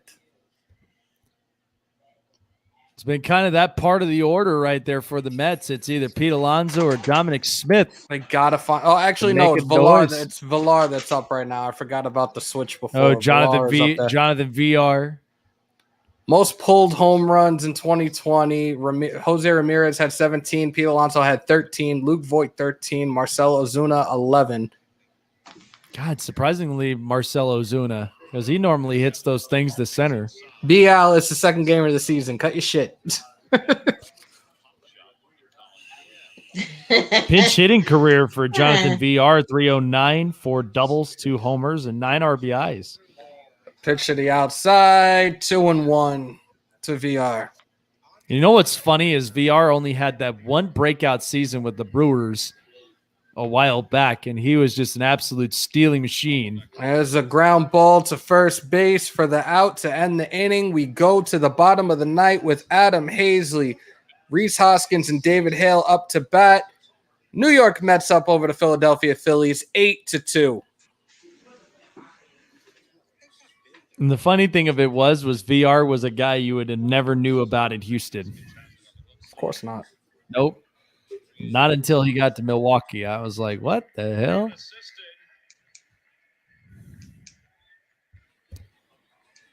Seven to 4 between the Rangers and the Blue Jays. Bo Bichette already with his second homer of the night. And 2 homers for the season. And up in Boston, it's tied up 3-3 between the Red Sox and the Rays. After JD from Boston. After JD Martinez doubled, and then Christian Vasquez earlier almost got blown away by the mat during BP practice. Looked like a little bit of a tornado that spun around up over there. Almost got taken out by that BP mat. Ends up going yard for a homer. That thing was so freaking funny that just like every single one of the players are over there looking at the replay and they couldn't stop laughing how that thing just smacked him in the face. Because he's up there at home plate waiting to come out, just go boom, like just bashed him in the face. Let's see. This lost my train of thought. That's something I was trying to find.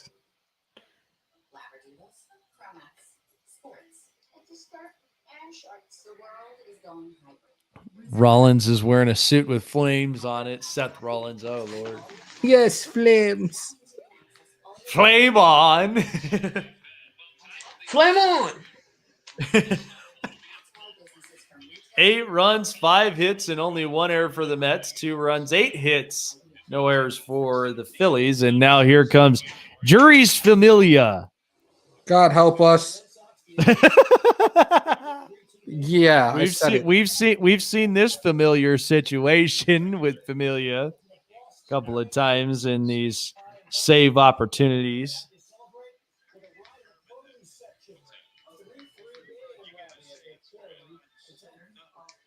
Did John Kruk really ask that? How do you determine that when it becomes a save? Because the limit's always 3 runs. It's always 3 runs that it's a save, and then after that, it's not. It just becomes an initial win.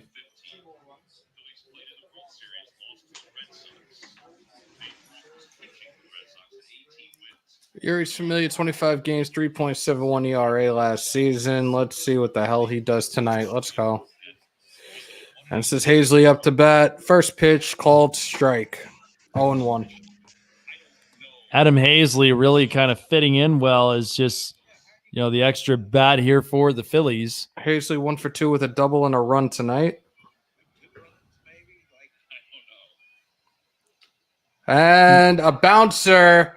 Lindor, goes right by him. He goes for the bare hand and he misses. We got a runner on first base right now.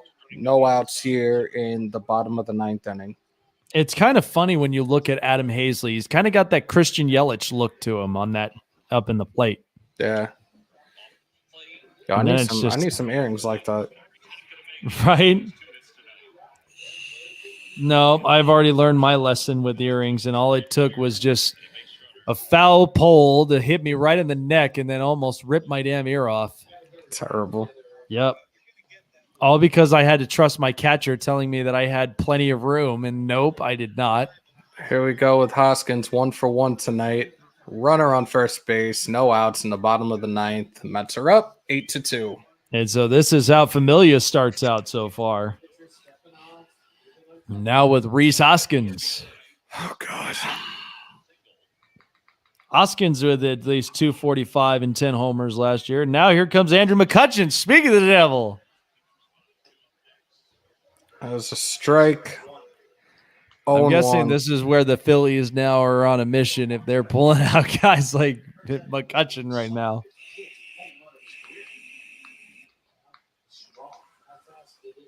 Stick a fork in it. It's done.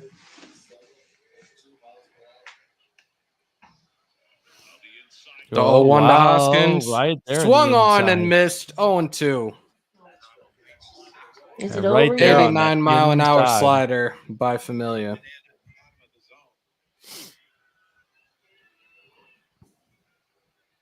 So here's a call by McCann.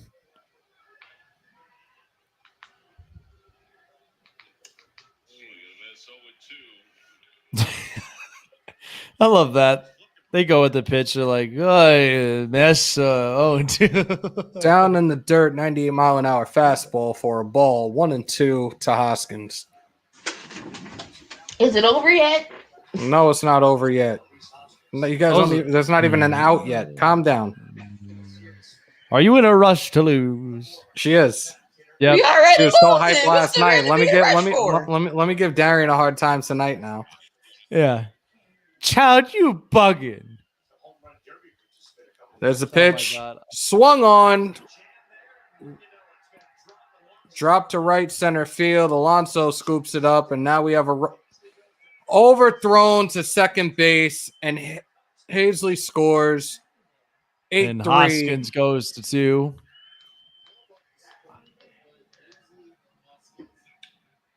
Hoskins Boy, stays right at in second the base. hands. Right over Pete Alonso's head.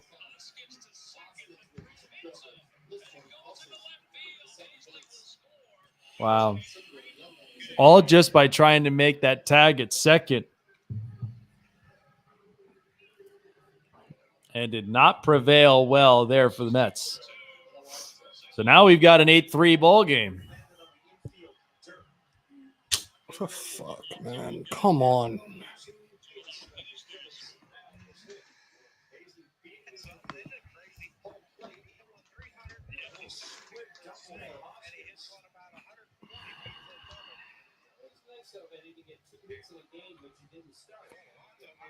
Edwin Diaz is in the bullpen warming up now. Andrew McCutchen up to bat. Seeing Andrew McCutchen for the first time tonight.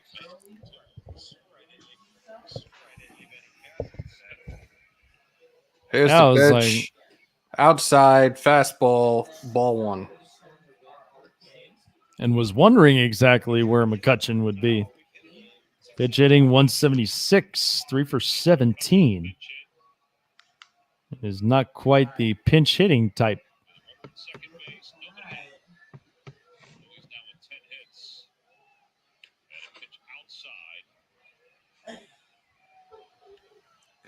Here's the 1-0 pitch by Familia. Right down the pipe. Strike 1.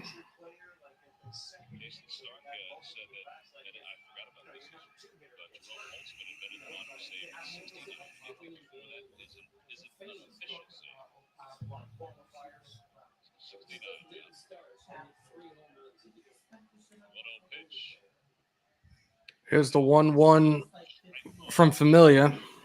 I like how much that the home plate umpire just waited, Swung on and hesitated. missed. Strike 2, 1-2.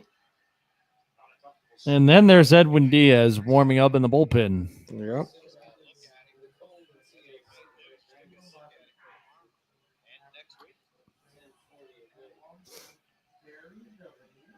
And Bryce Harper in the on-deck circle.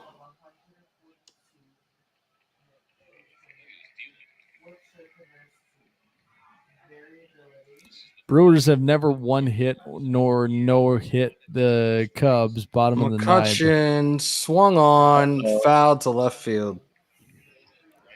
Oh, boy.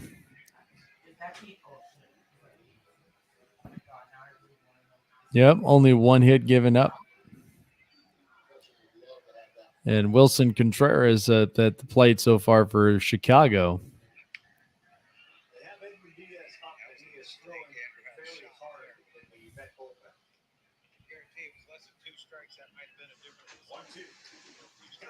1-2 strikeout from McCutcheon, 1 out. So 1 out and 2 to go. And now Bryce Harper dishing up into the mix for the Phillies.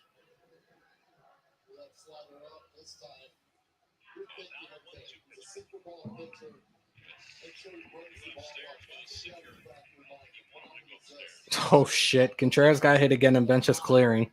Oh, boy. Oh, man. It always seems to be the Central that always starts shit, man. They always do. Well, I mean, yeah. The Reds don't like the Pirates. They don't even like the Cardinals, for God's sakes. Like, yeah. And y'all just get over yourselves in the Central. No wonder you're mediocre. There's an idiot-ass fan behind home plate dancing with the Harper jersey on. And ball 1. Ain't got nothing else to do. Nope. Of course, the big old shift with McNeil all the way there in the deep right field. 70%. It ain't that high. It's not high, Neil. Harper 0 for 4 tonight. Here's the 1-0 from Familia. Honestly, I don't think the Nets are going. 1-0. I think they choking the playoffs. Just saying. Just being real. Just surprising of the Nets looking at them. Neil said 95%.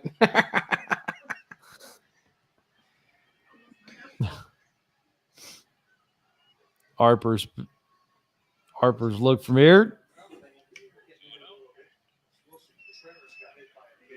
The 2-0 to Harper. The pitch swung on and fouled off by Harper. 2-1.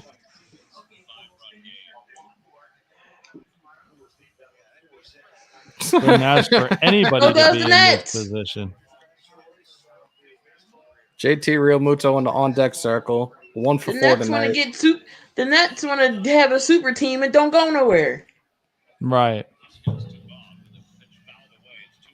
It'll be like are the super team.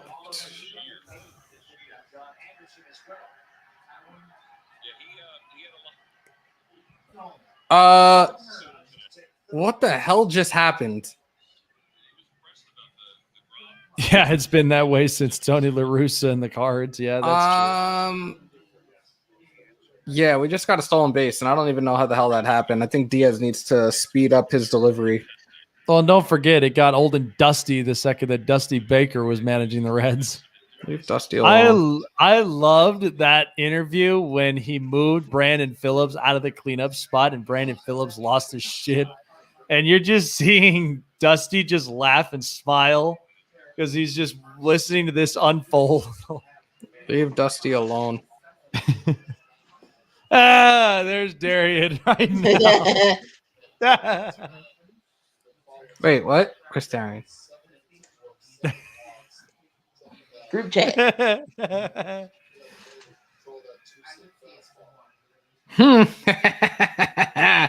Outside, and Harper's walked with a runner on first and third with 1 out in the bottom of the 9th inning.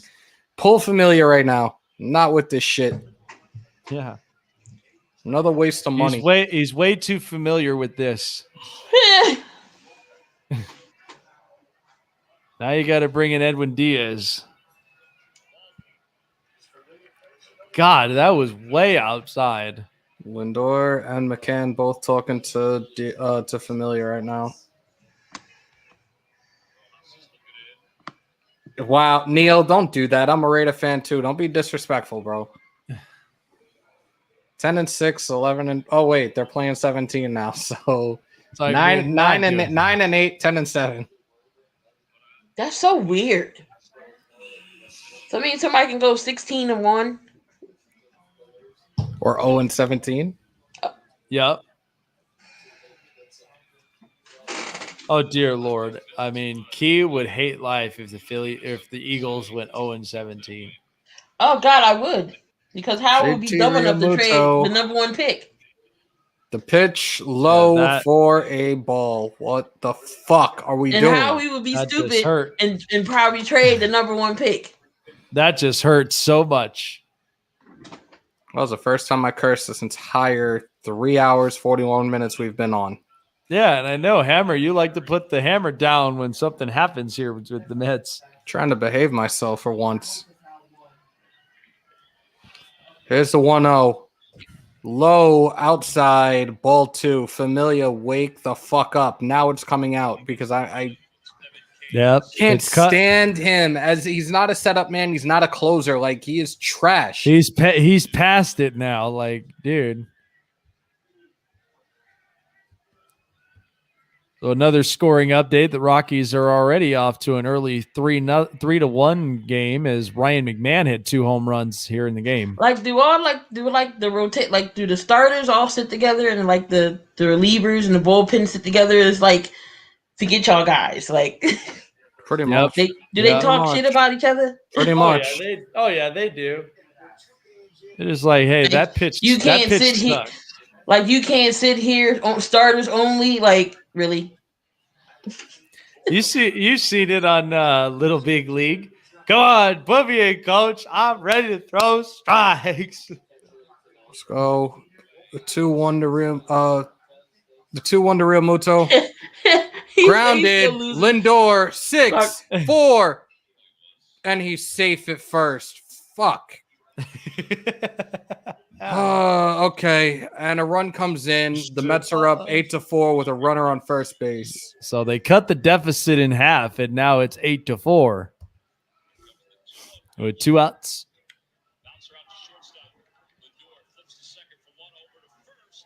And Realmuto really got down on the line right there on that play. That's his second one. He flew down the line in the other innings. He's been legging them out a lot tonight. It's been him and Gregorius for whatever reason. They seem to get there to first base uncontested.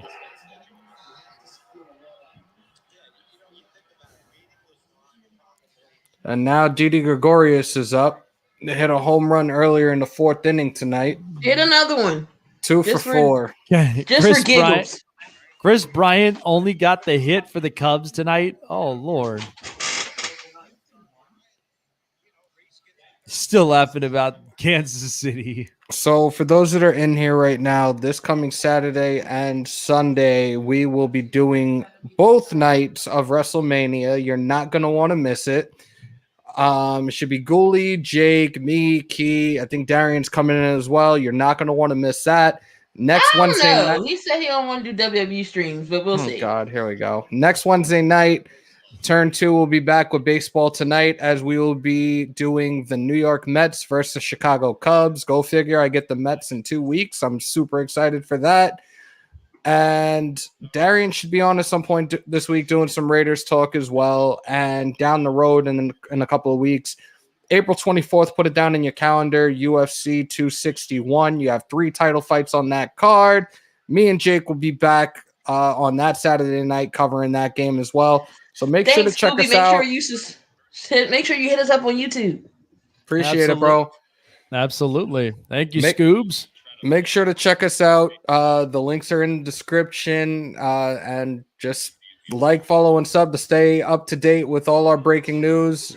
You can see my links in the overlay for all the channels. The Twitch channel officially has been changed to Hammers_House, and the Mets officially get their first win of the season with the win 8-4. Good job, Hammer. Good job.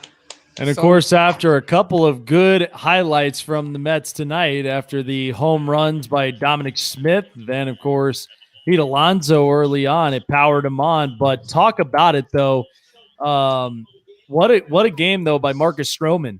I mean, he looked really, really good up onto the mound. And then just as things were starting to cook up for the Phillies, they just got run down. And so the Mets were able to secure their win. And so we'll see exactly what will be in store for the Mets tomorrow. We got some good stuff. They got to face Nola.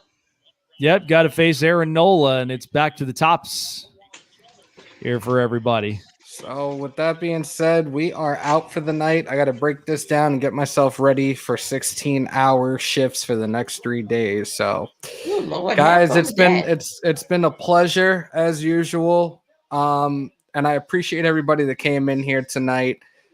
Continue to stay safe, you, your family, your loved ones. Most importantly, wash your hands and your asses. We're out. Wear your mask.